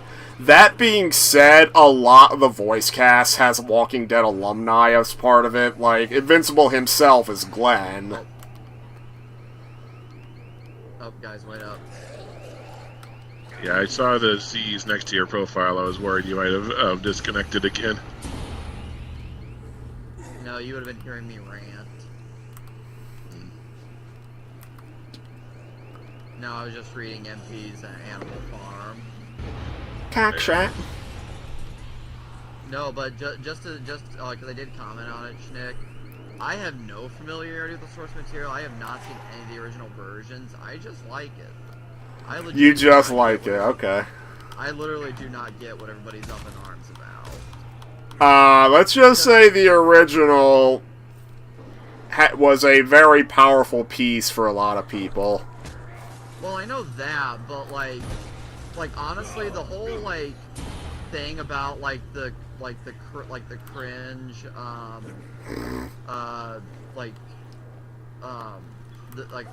the humor that's like that people are calling like toilet humor and whatnot, it's got some there are some fart jokes, but it really was not that bad, and also like the use of the soundtrack that was supposedly using a lot of pop songs, it really wasn't like that. It was perfect. It was okay. Like there was like maybe 2 needle drops that I actually noticed, and only one really felt out of place.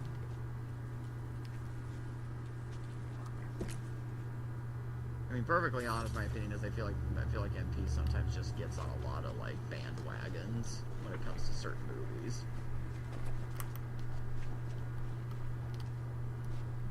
Conquest is Negan. But I'm going to stand by what I said about Animal Farm. I stand by what I said. The farmer.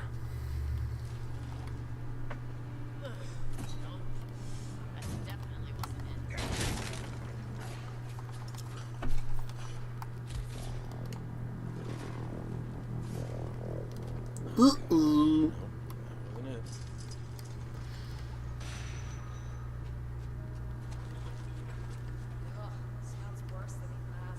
Also, the criticism about the movie is about as subtle as a brick to the face. Animal Farm was never subtle. George Orwell was quite clear.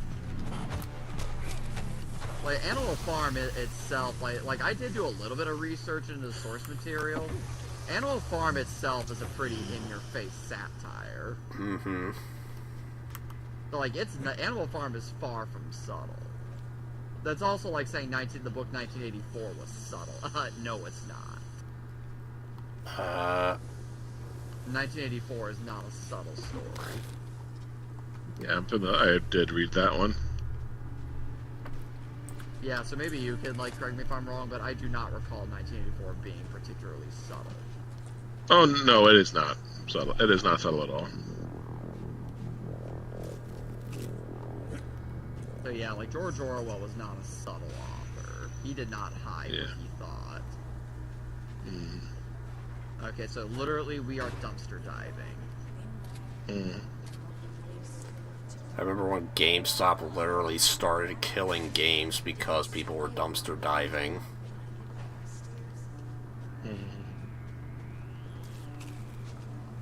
I will say, I do I'm just like I legit am horrified whenever I hear that story about DK Oldies smashing like a super rare Game Boy because they thought it was a fake.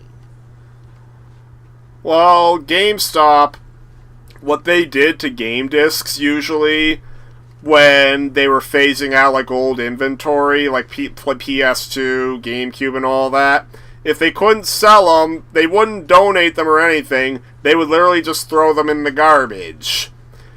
And then when people started dumpster diving, they, out of petty spite, they ended up making employees take a knife to them and cut them before they threw them out. Yeesh. And GameStop wants to buy eBay. I mean, they've been There's trying not a to... snowball's chance in how that's going to happen, I think. Yeah, and also, it might help that GameStop's gotten a little nicer to retro games because they see profit in it. Well, again, I feel like that was only, like... Well, That was only to chase a trend, yeah. well, And reports are indicating that they took in a lot of fake cartridges and such for, like, Nintendo 64, Game Boy, DS. like, say what you will about... I will say what you will about DK Oldies, like, some of the stuff they've shown, like what the difference is between, like, a fake Pokemon cartridge or, like, a counterfeit versus a real one.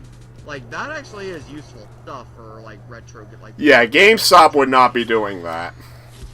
Yeah, so it's like, yeah, there's stuff you can absolutely criticize and make fun of them for, but the one thing you can't make fun of them for is selling fake stuff. At least they don't try to sell fake stuff. GameStop doesn't care. Yeah, and what's funny is that's what I think now it's actually because of DK Oldies that I actually understand why some eBay sellers actually have like an authentic tag in their item description. Yeah.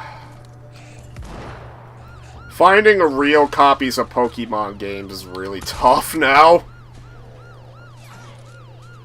Well, it's wild. Yeah, I don't really. Yeah, I get the games to play them, not for collecting. So I typically don't care if it's a reproduction cartridge or something. Well, it's not. It's not that on it's a Nintendo reproduction 64. cartridge. It's that it's a legit counterfeit that where like stuff is liable not to work. Stuff is liable not to work, and also they might try to pass it off as real so they could sell it for the real price. I got you. Oh, Fuck, yeah. damn it! I was heading to you. Where are you? There you go. Thank you. Got you.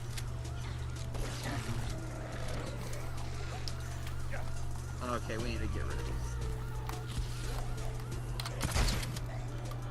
Ow, goddamn.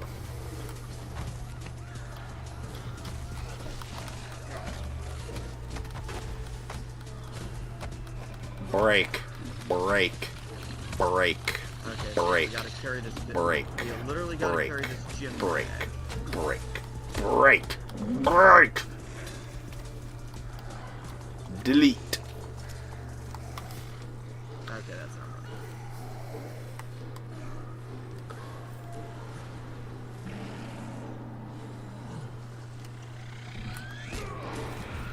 I am an idiot trying to drop kick that thug.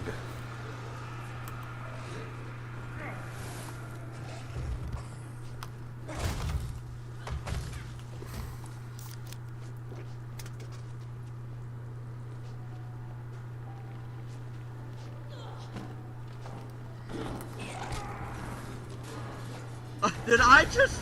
I think I just knocked that thug out over the edge. Nice.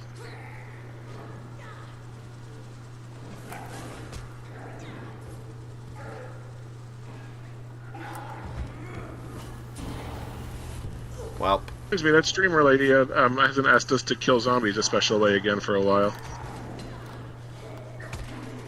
I'll do what now? that Streamer side lady hasn't asked Yeah. us to kill, given us a side quest to kill zombies a special way Oh, for a don't while. worry, that'll happen. Don't worry, we'll be getting side quests popping up more as we complete main stories. one of my couples therapy patients. Haven't seen his wife in a while.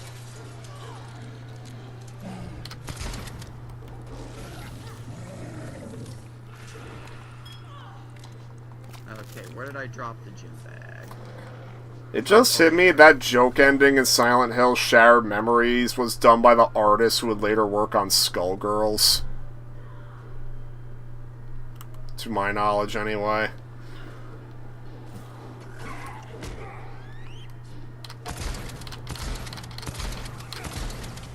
Burn, lady, burn. Burn. Burn. Burn. What the fuck? I thought she was dead, and then she comes back up and kills me. I got her. Thank you.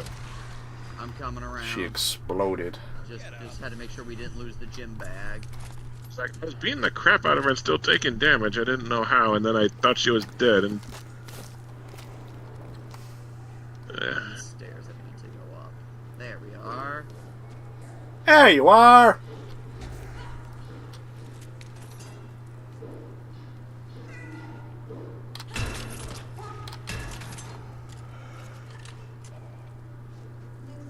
Nick is 28, Jato's 21. Oh yeah, we are very 28 levels later. Okay. I am literally I'm heading back to the quest giver, so we should all be able to teleport shortly.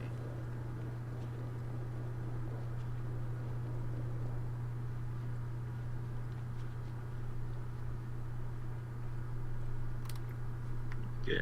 What was in Luther's bag stinking up the place? You actually... You did Pretty it. sure it's a zombie hand, or it's a severed hand.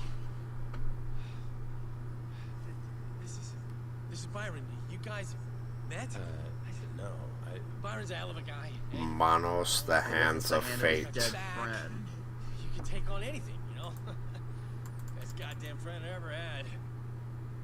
Thanks for... You're crazy, dude. It's gonna be okay now. Yeah. Right, man. Yeah. I'm gonna let you do. Manos, the hands of fate. Go. Oh, wait. Hold on, your reward. Otherwise known as Hands, the hands of fate. Yeah. The hand of might. I forget if it was you or Mr. Science Theater or one that pointed out, if they did the feet of fate, it would be Pedos, the feet of fate. I'm pretty sure Mystery Science Theater would have said that, not me.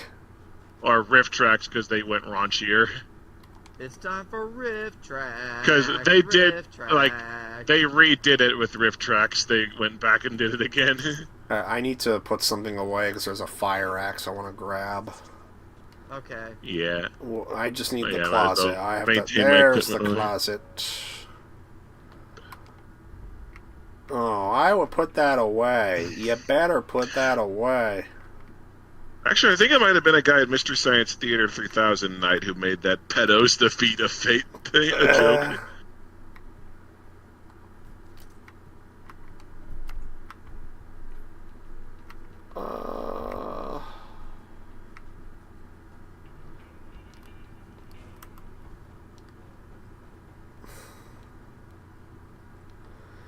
Just hearing the incompetence that went into Manos, the Hands of Fate is fascinating to listen to, even though the movie is not. Yeah. Like, I didn't even know there was an old kind of camera that could only record for 30 seconds at a time. And it couldn't Like, it do was the sound. traps. They couldn't do lighting. They couldn't do sound. And the funny thing is, the daughter of the guy who made it found out that it was on Mystery Science Theater 3000 and asked them for their copy because they didn't have one.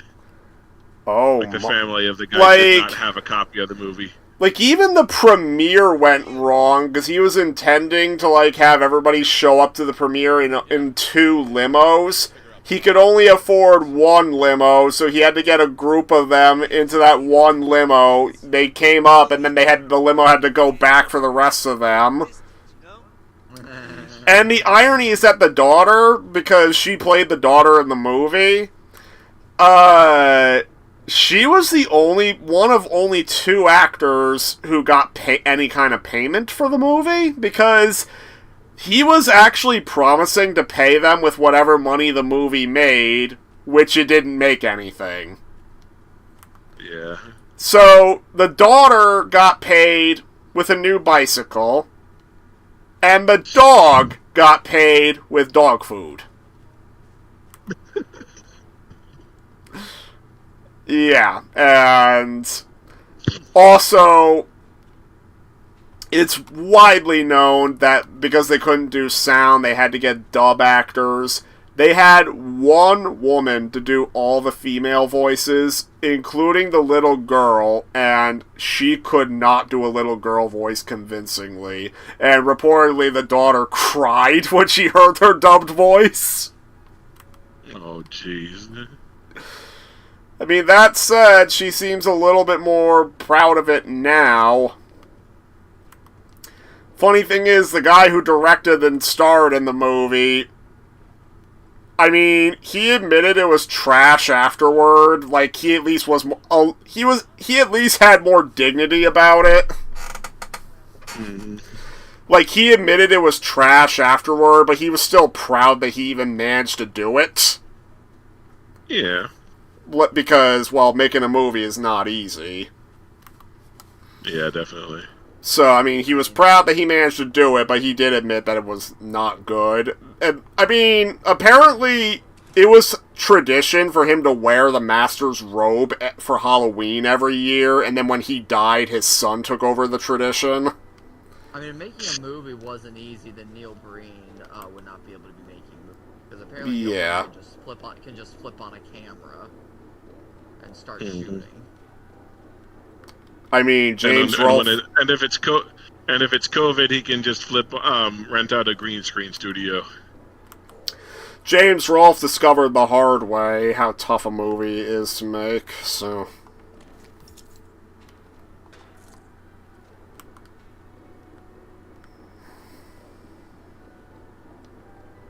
Oh, what weapons are you looking at, Jado? I'm buying parts because I need chemicals for some of my crafting shit. So I was just selling some of my stuff, and I'm with the trader now.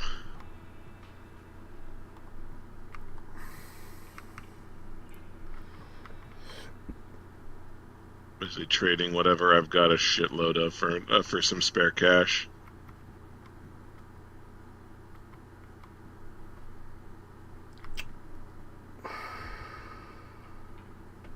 Jeez, I've got 99 fasteners. I can afford to get rid of some of those for some cash.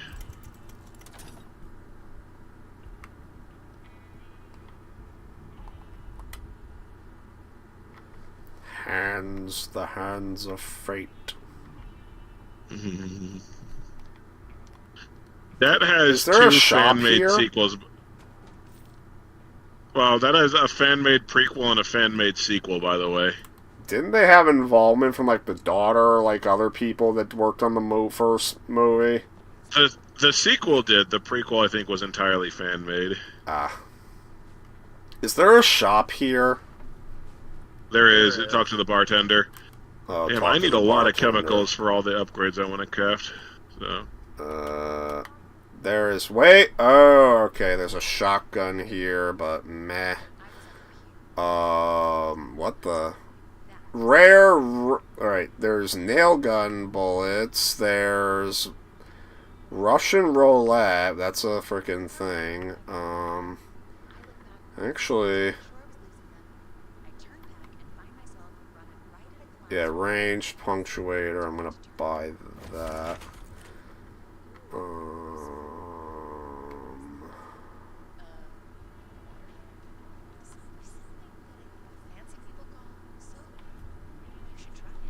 Impactor.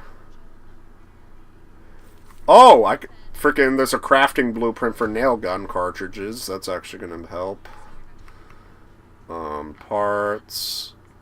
Is there chemicals by chance? There are, but you can only buy like 2 of them.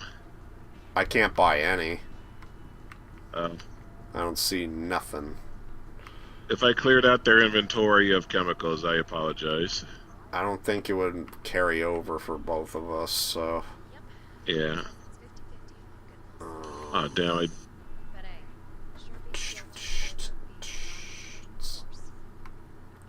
They have a freaking pickaxe looking thing that's free, but I don't have inventory space, and honestly, I'm good. Alright, we ready? Yep. I think so, yeah.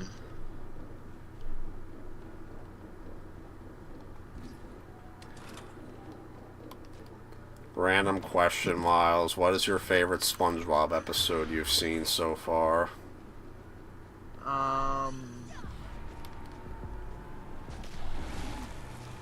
I think the one where Patrick, not Patrick, sorry, where SpongeBob kind of learns that jokes do kind of have more power, and sometimes that can be in the wrong way. So like, where Patrick makes Sandy feel terrible about herself.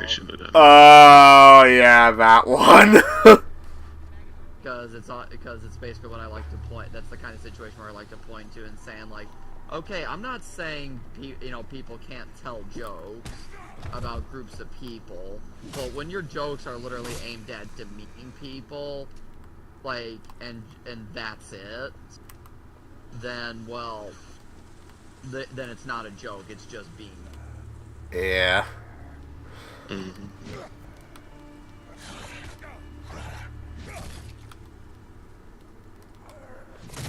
Yo, okay, I like this axe. Okay. Ooh, I got some new hand blades that are much faster than the claws, and I got them on fire already. Yeah, we're gonna have to go into the sewers, gentlemen. The Krusty Krab pizza is the pizza absolutely.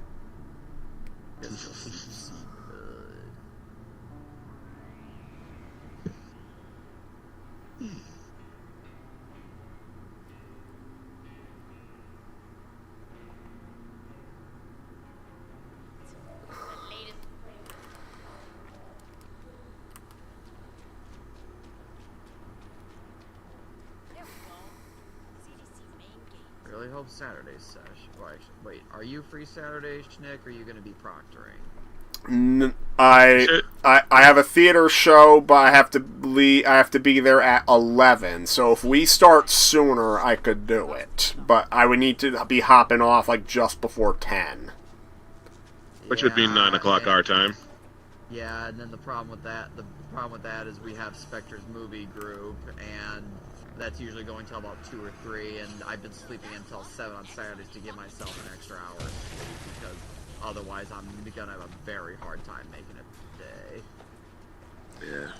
Well, if you want to do it the normal time, I can do it for maybe an hour.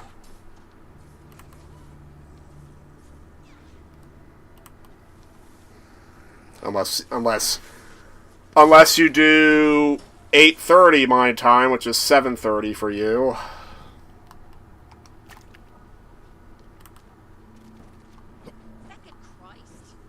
We'll see. I'm flexible. About that.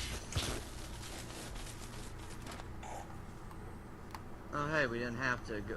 Good. You know what? I'm actually kind of glad it didn't make us travel through the sewers. Yeah. We didn't have to do that again, because that is a problem that a lot of zombie games shockingly run into, is sewers. Like, legit, what is it with zombie games and sewers? Zombies smell like shit. You wade through shit because zombies smell like shit. Here's a tasty burger. Burgers! Fresh yesterday! Oh, we gotta go through the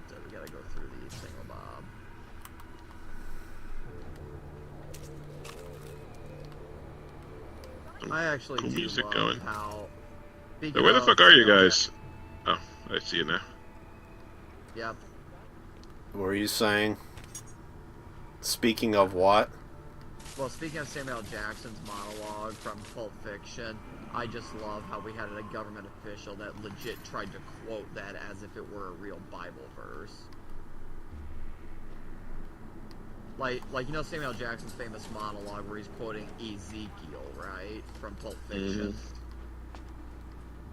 Yeah, so we had a government official here actually try to quote that as if it were an actual Bible verse. and well, people rightly mocked him for it.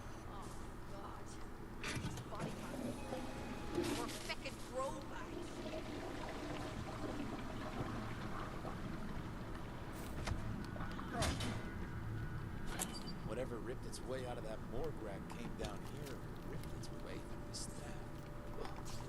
Oh hey guys, I just opened a hazardous waste medical bin. I think I might need to get myself tested.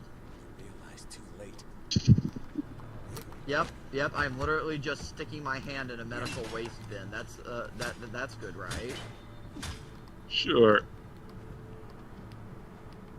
Oh, and by the way, I forgot to mention, Dollhouse has you start with crappy weapons, but then get better weapons as you go along. That makes it, by MP logic, an official adaptation of Resident Evil. Yeah, right. Like I said, when you do that, that doesn't mean you understand the games. Because, like, there are certain game mechanics you don't want to replicate. Like replicating game mechanics in a movie, you gotta be careful about what mechanics you're replicating. Because, like, can you imagine how boring-ass a Star Wars movie would be if they tried to replicate, like, say, KOTOR's game mechanics? I'm thinking,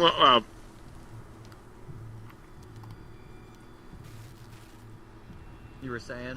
My thinking was more, if that's how low your bar is to call it an adaptation, you've already lost. It's like, people, please have some standard. You know, Hitman Agent 47, the one with Rupert Friend, it does not follow the tone of the Hitman games at all.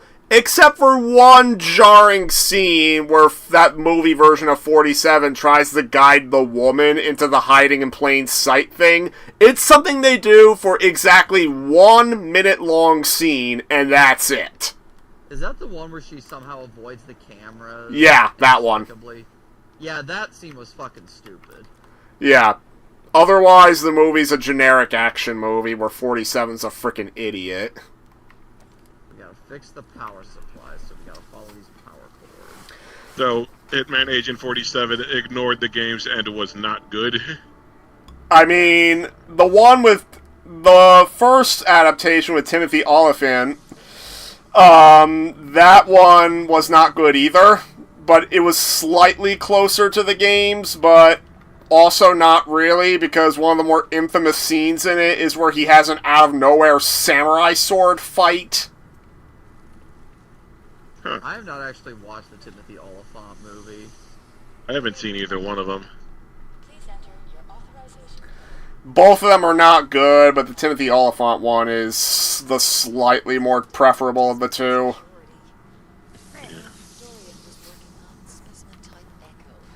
Okay, we gotta find specimen type Echo. Okay. Useless. You will walk like me, talk like me, and until you win those games, you will be bald like me. Oh, there we go. So, echoes are the screamy ones, eh? Dr. Dorian, this is explodey, not screamy. Dr. Dorian. I need to be sure. It'd be a lot easier if you could speak. Okay, we gotta find a zombie that looks like one of the screamers. Nope. Found it, I think. Better check around. Yeah, you did. Nothing else. Dorian's signature. Oh, got it. Scribbled. Yeah, that's doctors for you. I just like it. Dorian. Place like this. I just read your comment. It just works. I mean, I have a review explaining why I like it. I'm not typing, Yeah. I'm not typing things up again. Yeah. Or the Marge Simpson thing. I just think it's neat. What do you want me to do with this thing? You should see a circular opening big enough to stick your arm into. Okay, I see it. So, stick your arm into it. Done. No way. Well. Got my arm. Just relax. It has to keep you steady. Granted, but I also don't give a movie a 4-star just because the character's a lesbian. Yeah. Yeah. Like, nothing the fuck happens in Honey Don't to make it worth 4 stars. Like, to me, like, if there's a movie with, like, BDSM in it, am I gonna give it credit for that? Yeah. Doesn't mean I'm gonna give it a lot of credit. I think the most oh, sorry, go on. It's just like 50 Shades of Grey. I like that there's BDSM in 50 Shades of Grey. Doesn't mean I'm gonna rate them highly. I think the most controversial 4-star I've given is Final Fantasy VII Advent Children, and that's just because I know the Final Fantasy VII lore pretty well, and I think it all lines up, but I perfectly get that people who've never played Final Fantasy VII are not gonna like it. Like I said, I think Final Fantasy 15 Kingsglaive is a much better Final Fantasy movie, because you don't need Final Fantasy to understand it. Ironically, that movie is in a reverse situation where you need that movie to understand the game. But you don't need the game to understand the movie. Yeah. Ooh, Workbench. Because apparently what the movie is it's explaining what's going on, like when Noctis is like with his friends riding out in the countryside or whatever. Because the first half of Final Fantasy 15, nothing the fuck happens because you're literally just out in your car riding around. And frickin' the actual plot doesn't start until like halfway through. And the movie is evidently the entire plot you missed during the first half of the game. Hey, by the way, when we complete this main quest, this will probably be a good stopping point for tonight. Alright. I think on this boardwalk is where you can see the Time Splitters arcade cabinet. Yes, it is. And eventually we will get a side quest from our streamer girl in this location. I do like that Ferris wheel thing just glowing in the night. Yeah. That actually is visually striking. Yeah.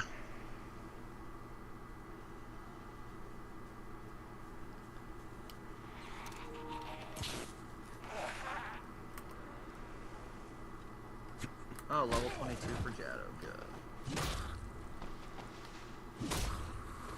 Well.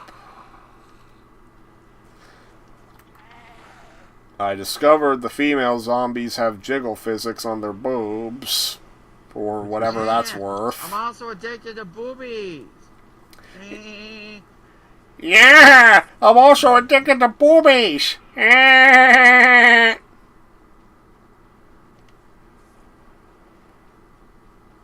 like these punchy weapons.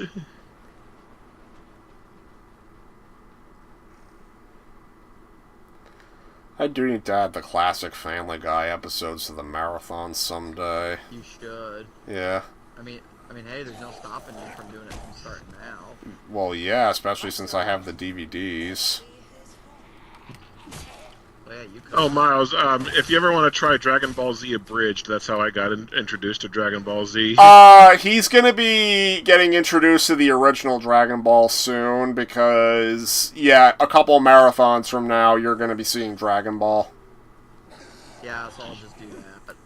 It's the very start of the story, too, so DBZ might make a little more sense. Well, and I'll just experience what the episodes that are on the marathons, because I already got a lot of stuff I'm trying to watch. I really don't need anything else on top of that. Yeah, like, you could just watch it casually.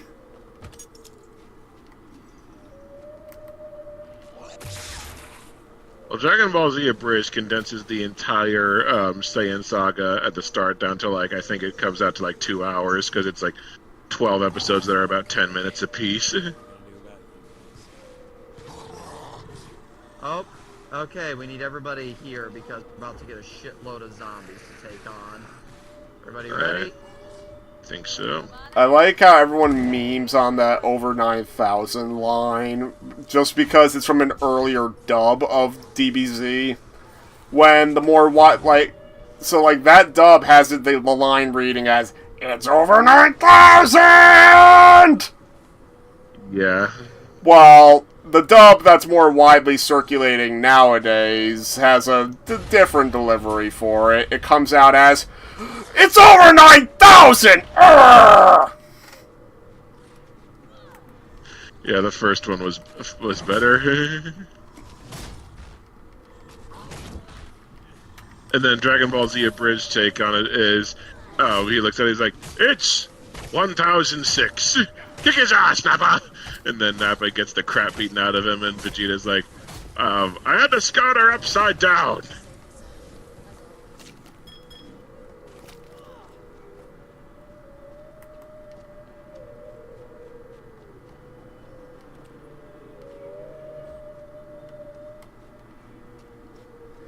What the fuck is with the whale? What is with the whales? It's like playing a noise. That means Dr. Bundy didn't make it. Dr. Bundy? Still be at the end of the pier. I see Ed Dr. Bundy? Reed. Take it out, right? Right. Just be careful. Oh, If Bundy. we were locked down, Bundy has the key. Try to Pretend it's Al Bundy and not Ted Bundy. Yeah. Okay, actually, I think we can probably... Ooh, Oh, I gotta- God. Boardwalk Dead. Bored Walking Dead. I mean, in fairness, they're not wrong. You get bored The watching Boardwalk. Walking Dead at a certain point. No, I won't get bored. Better than BMC's take, The Moonwalking Dead. Okay, I think we can probably do one more quest. I didn't think... I You're didn't going think on a we were quest. soon. I think we're gonna do another one. Okay. Give it a little bit of time. Because like it's a lot harder to it's a lot harder to like Dead Island 2. You almost just because like certain quests can go on for a lot longer than others. Yeah.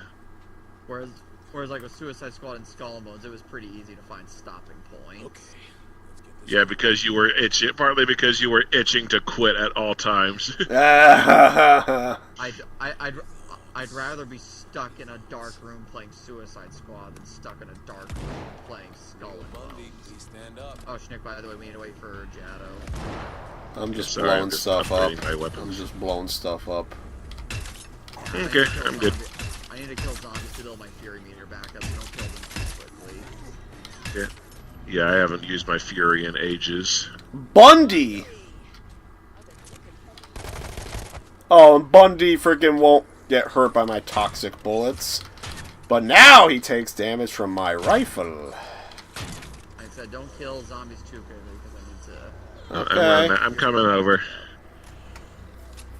I said I need to get my Fury meter back up because otherwise if I don't do it quickly, it will decrease.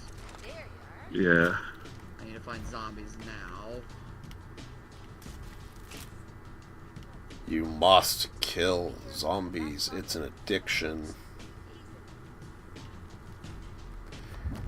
Isn't that like the storyline like behind the Doomslayer in the new Doom games? Like he just has this insatiable craving for killing demons. I don't know, like, Oh fuck. I mean, kind of. I know, but they gave him a whole lot more backstory in Doom Eternal, especially Doom the Dark Age, where they made him like a... I don't remember, like a member of an Order of Knights almost. Yeah, because I know that one of the flashbacks in Doom Eternal actually does connect the classic games to the new ones. Like specifically, Doom Eternal flashes back to like the end of Doom 64, I think.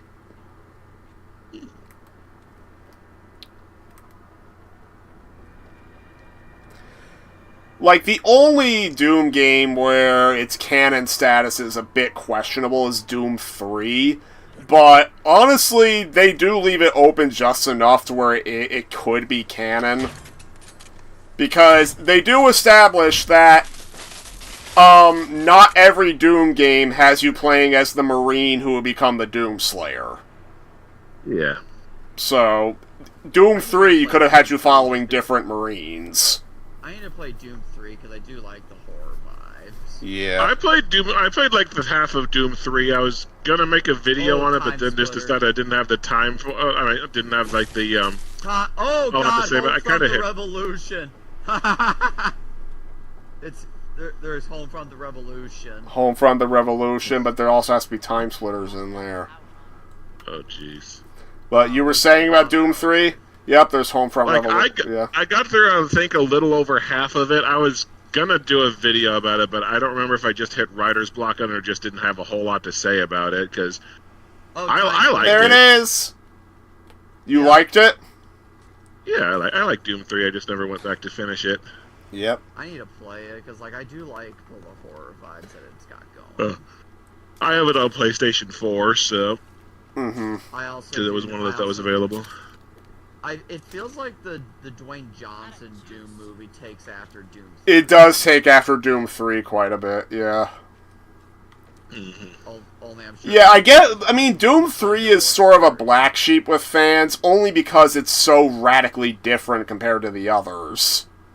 It does still have big shoot-'em-up sequences, and you have tons of guns, though. So. I remember seeing, like, back in the day, I remember seeing original Xbox advertisements for the game. I remember when I got the BFG edition, freaking I noticed like it got mixed reviews, and then I asked why, because I was playing the game, I thought it was okay. I got a huge rant from somebody saying that the only correct way to play the game was like a modded PC version, and he even linked me to a video explaining his points. Everything he ranted about was extremely nitpicky shit, like how the BFG edition, when you kill zombies, the ragdolls don't fall on top of each other. Cares about that? He does, apparently. You gotta find a way through this arcade.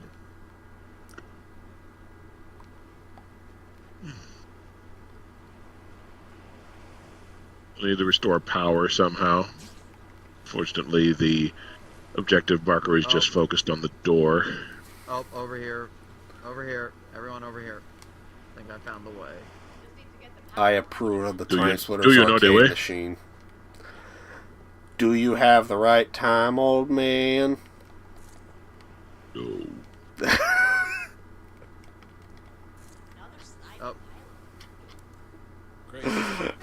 In between the question and the answer, you hear an existential crisis in audio form. Pretty much, yes. Some YouTube, on some of the comments on the upload of that clip, just go into huge backstories of what the dude was thinking during that freaking over-dramatic music.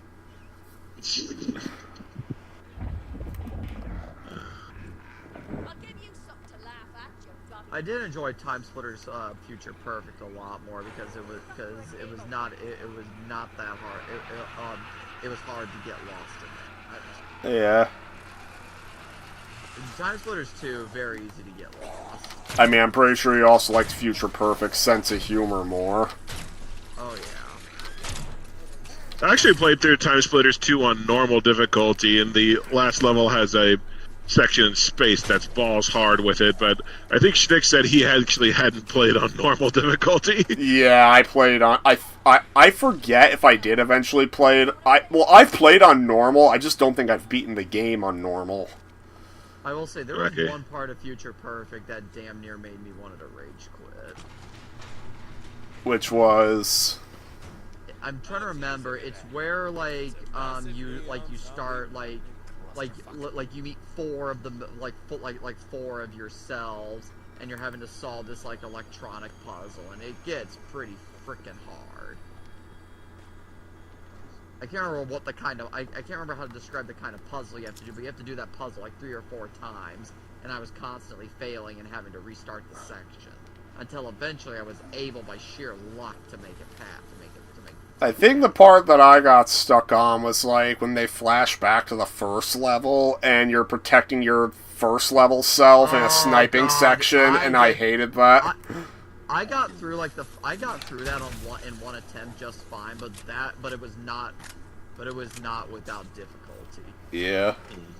And I was deliberately playing on easy. Best place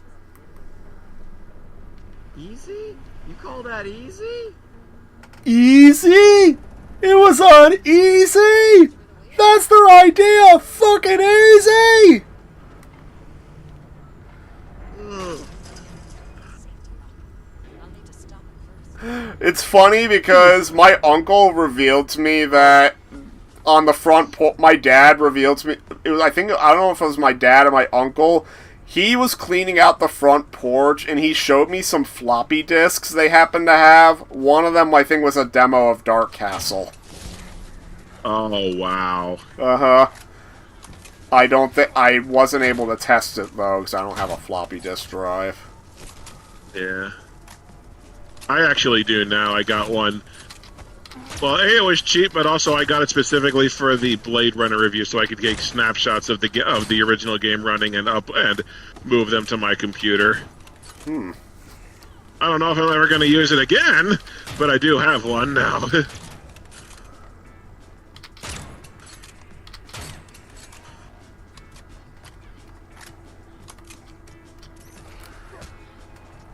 I think the CDI... I do floppy disks, though, because floppy disks die, like, within a few years.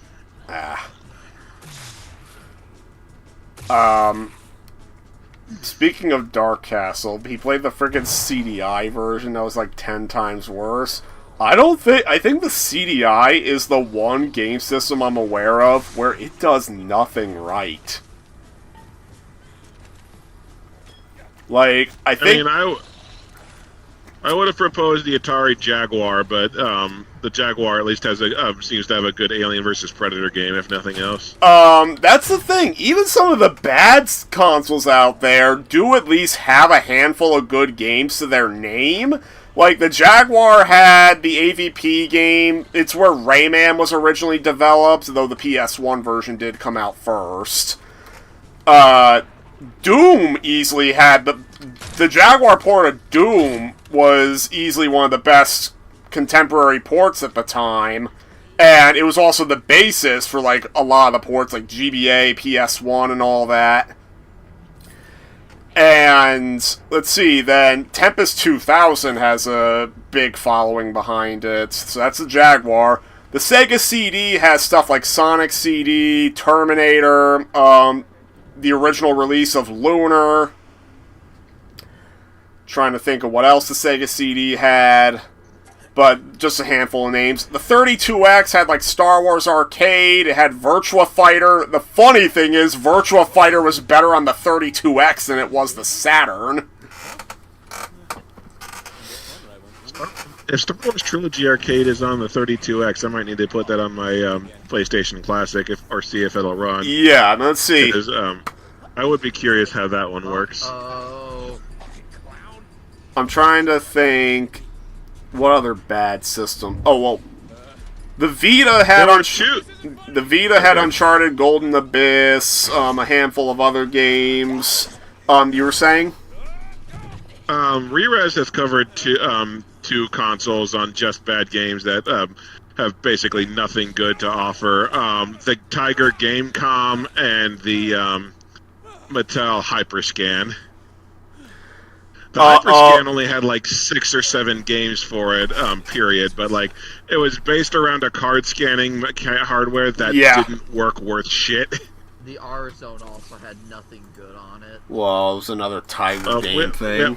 We haven't gone. I haven't seen anyone go game by game through the R Zone, so I don't know if it has any. I mean, it's literally just a Tiger Electronics game that's in a makeshift VR headset. There's no way there's a good game for that. It's not even VR. Like, that can't even qualify as VR. Well, it tried to pretend it was. Yeah, I'd say it was a competitor to the Virtual Boy, supposedly. On the advertisement. He looks horrified. Oh, that's another one. The Virtual Boy had a Wario Land game on there that was good. Too bad you couldn't play it without it risking blindness.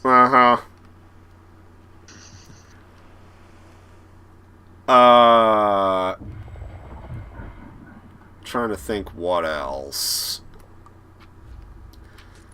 Well, yeah, so yeah, the Gamecom, the Hyperscan, the CDI are like the 3 systems I know of that don't have any good games to their name. Mm-hmm. Oh, the 3DO had Gex. It also had a definitive port of Super Street Fighter 2 Turbo. You guys know where to go? I'm following Schnick. I'm following you, Miles. I have no idea where to go. Yep, just go down here.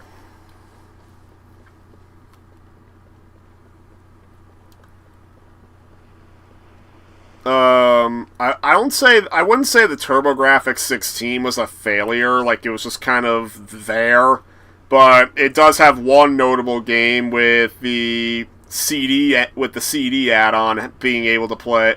The CD add-on has Castlevania Rondo of Blood. The TurboGrafx 16, the Bomberman 93 and 94 games from Virtual Console on the Wii come from the TurboGrafx 16, and they're awesome. Nice. Honestly, I prefer playing Bomberman 94. It's got Japanese text that's not translated, but I think it's still better than Super Bomberman R on the Switch. And better than Bomberman Act Zero. Everything's better than Bomberman Act Zero. Okay. By the way, can anyone say boss fight? Boss fight. This must be it. I kind of think it's just they show you about that Ferris wheel cutscene. Okay, what do we got here? You are my ticket out of here. Oh, come on. Seriously? This fucking funny fucker again? Oh, it's Clown. I'm Pennywise the Dancing Clown.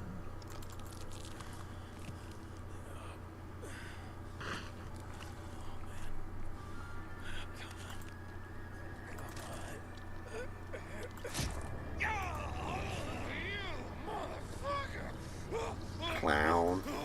No. Damn. I'm gonna look through the motion. Oh, she breaks Yeah. the laptop. And I will break you. Butcho the Clown. Butcho. At least they didn't name him Wizzo. I'm sorry. Well, now we got that to worry about. Oh, now I got that. Well, now I got that to worry about. I don't know what's going on. Now, I have no doubt about that. The So, kill Wizzo? Oh, yeah, I'd Yep, serve the kill time. Wizzo. I'd serve the time. Ah, shit, he's running away. We gotta keep up with him, otherwise he's gonna... Just like Wizzo, he cannot be destroyed in a way that matters. He always comes back.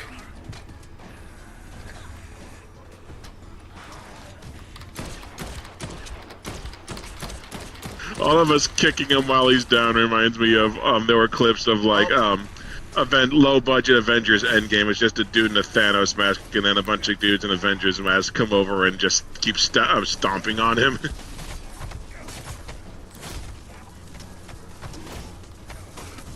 Run, kids! Anybody here like chicken? Survivors of that day would just say, I heard that phrase, anybody here like chicken, and everything just went black. Ruben, you copy? Hey, do you have it? Oh, yeah, I'm fine, thanks. Well, obviously, I need you and that tech back here ASAP. What's that thing? What was that quote when he starts calling Santa? It's like, Santa looks at the caller ID and... Santa sees the caller ID and turns pale.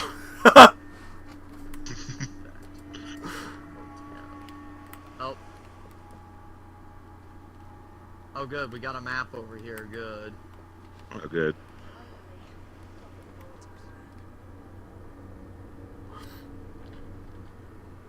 Oh, never mind. Oh, fuckies. Well, now we got that to worry about. Of course. Mhm. Time to go. Well, all things considered, I think this was a decent session tonight. Hey, at least it didn't disconnect you after you rebooted. Yeah. Yeah, but definitely just keep that in your notes that we had one game session that was extremely buggy. Yeah. Oh, game crash! Thanks. Oh. Oh, it did? Yeah, just crashed. I'm sorry. For fuck's sake. So, yep. You know what? I'm sorry. That's where we're ending tonight. So that's where we. So can you not go any farther in the stories? Just so Yeah. Progressions. So just kind of. Yeah, sure. I'm really sorry. I jinxed it. Yeah. I mean, it's not like you can. We were it's not all like you literally- celebrating. We all jinxed it. It's not like you literally reached into my PS5 and made it crash. Like I'm not like. Yeah, there's For all we jerks that. Like there are jerk friends who would get mad at that, but hey, I'm not a jerk, and For all we know, invoking Wizzo too much caused this game to become haunted. yes, that is. But yeah, so can we just again just keep that in your notes that this was an extremely buggy session where constant server disconnects, issues with Twitch, causing issues with Twitch. Oh, and also by the way, I think we can now call this my third game crash of our sessions. Jeez. Because I think I'm now up to 3 game crashes.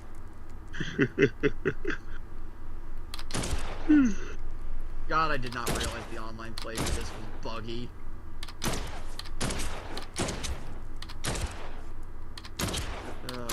But Nick, seriously, you did not, Nick, you did not do anything. Okay, you did not do anything. This is the game. This is entirely on the technical side, and that cannot be helped. Yeah.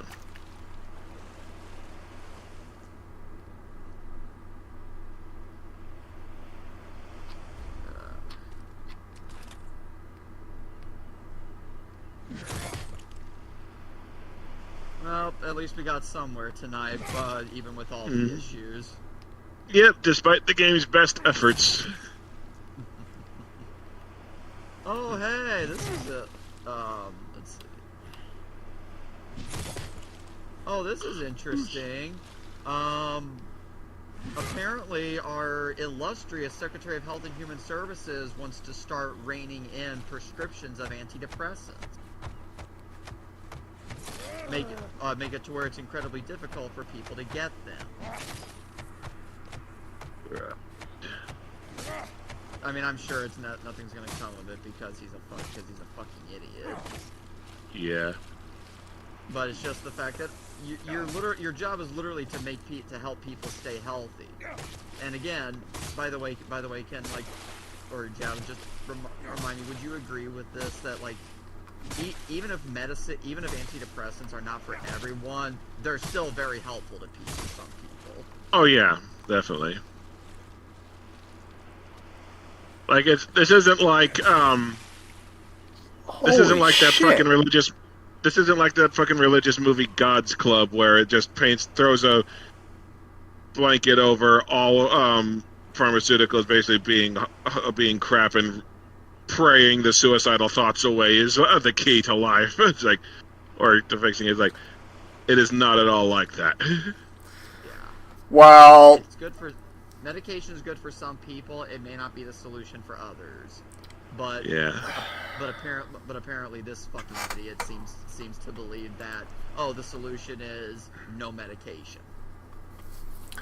well, the thing with these religious nutcases is that it always comes back to bite them in the ass. Like, you remember when I was telling the story of, like, that religious cult a few streams ago? Yeah. One of the people who made that creepy puppet show, well, he found out the hard way. Like, in one of the videos talking about the cult, it was trying to, like, put together who might have made that puppet thing, and they found out who it was. Well, He was a believer of the cult's beliefs. No, going to a doctor, just pray for a miracle. Well, Wizzo finds a lump became a reality for him. He got a lump in his neck, and it kept getting bigger and bigger and bigger. Finally, he had to go to a doctor. They had no choice, and they found it was a tumor. It was actually still in an operable state, but he declined because he had prayer. That's all he needed, so they went and prayed for a miracle. One picture exists of him, to my knowledge. Well, one picture of him after he got the tumor. You can see him in the background of a group shot. The tumor is so fucking big. His neck is enormous. Jesus. And finally, as that tumor was starting to literally suffocate him, it finally broke into his mind that he needed to go to a doctor. He begged them to see if they could still get that surgery, and he was told, no, the miracle's coming, we just need to pray. And what happened to him afterward is not known. It's thought either the tumor did finally take him, or he killed himself. But, yeah, he went out knowing that what they were talking about was bullshit. Yeah. So... Went out knowing... Honestly, the suicide angle makes a lot of sense. Yeah. Once you take into account, like, he basically found out in the worst possible way that everything he built his entire life around was bullshit. Mm-hmm. Yep, they'll believe it until they actually experience it and realize that's not how it works. My aunt actually had something like that where several years ago she had a breast cancer scare, but she suddenly decided she wanted to be, one of those religions that fixes everything with prayer. Didn't hear about it for a long time until basically one day we see her at a party, and the entire right side of her face is paralyzed because that cancer metastasized until she couldn't move half her face. Mm-hmm. So now she's getting treatment for it.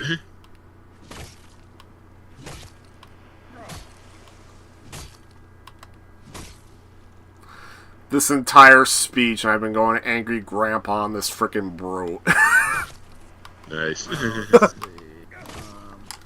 Okay, so, to end on a lighter note tonight, to end this conversation on a lighter note. Yeah. A day late, but I saw this not a meme, but this thing of like, choose just one game to keep, Star Wars edition. So, what Star Wars game do you choose to keep out of this selection? Knights of the Old Republic, Bounty Hunter, Lego Star Wars Complete Saga, OG Star Wars Battlefront 2, Star Wars Force Unleashed, Shadows of the Empire, or Fallen Order? Shadows of the Empire is the one I'd be tempted to just because I have a lot of nostalgia for it. OG Battlefront 2 for me. For me, it's KOTOR. Yeah. That's the one I'm keeping. Yeah, OG... I am the douchebag who had nostalgia for playing OG Battlefront 2 on the PSP.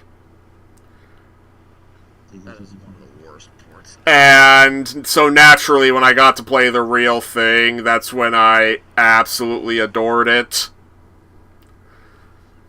Yeah, because the PSP port is abysmal. It functions, but you're missing most of the content. Yeah, exactly. It's abysmal, and the Yeah. controls suck. Well, I got used to the controls. That's not saying much, but yeah. I hope you... Have you tried the other Battlefront games that were on the PSP? Yes, because you emulated them for me, and yes, so yes, I have. Do you like them better, at least? I think Elite Squadron is probably honestly the best one because it's basically made from the bones of what would have been Star Wars Battlefront 3. Yeah. And it actually has a lot of really good. It has a lot of great ideas in it. Yeah, like I know that one of its gimmicks is that you could actually go from land to space battles like mid-fight. Yeah, and so that could take a little bit getting used to. But Yeah. it's not hard to get used to, but it takes a little bit to get used to. It's just impressive that they attempted that on the PSP. Like, I mean, obviously, And honestly, it yeah. turned out as well as it did. Yeah. But yep, I do have to get going so I can get those videos uploaded, and then get to bed. So Yeah. again, despite the issues tonight, we at least got some stuff done, which is good. So y'all have a good night. Yep, you too. Have a good night. All right. Bye. Bye. See ya.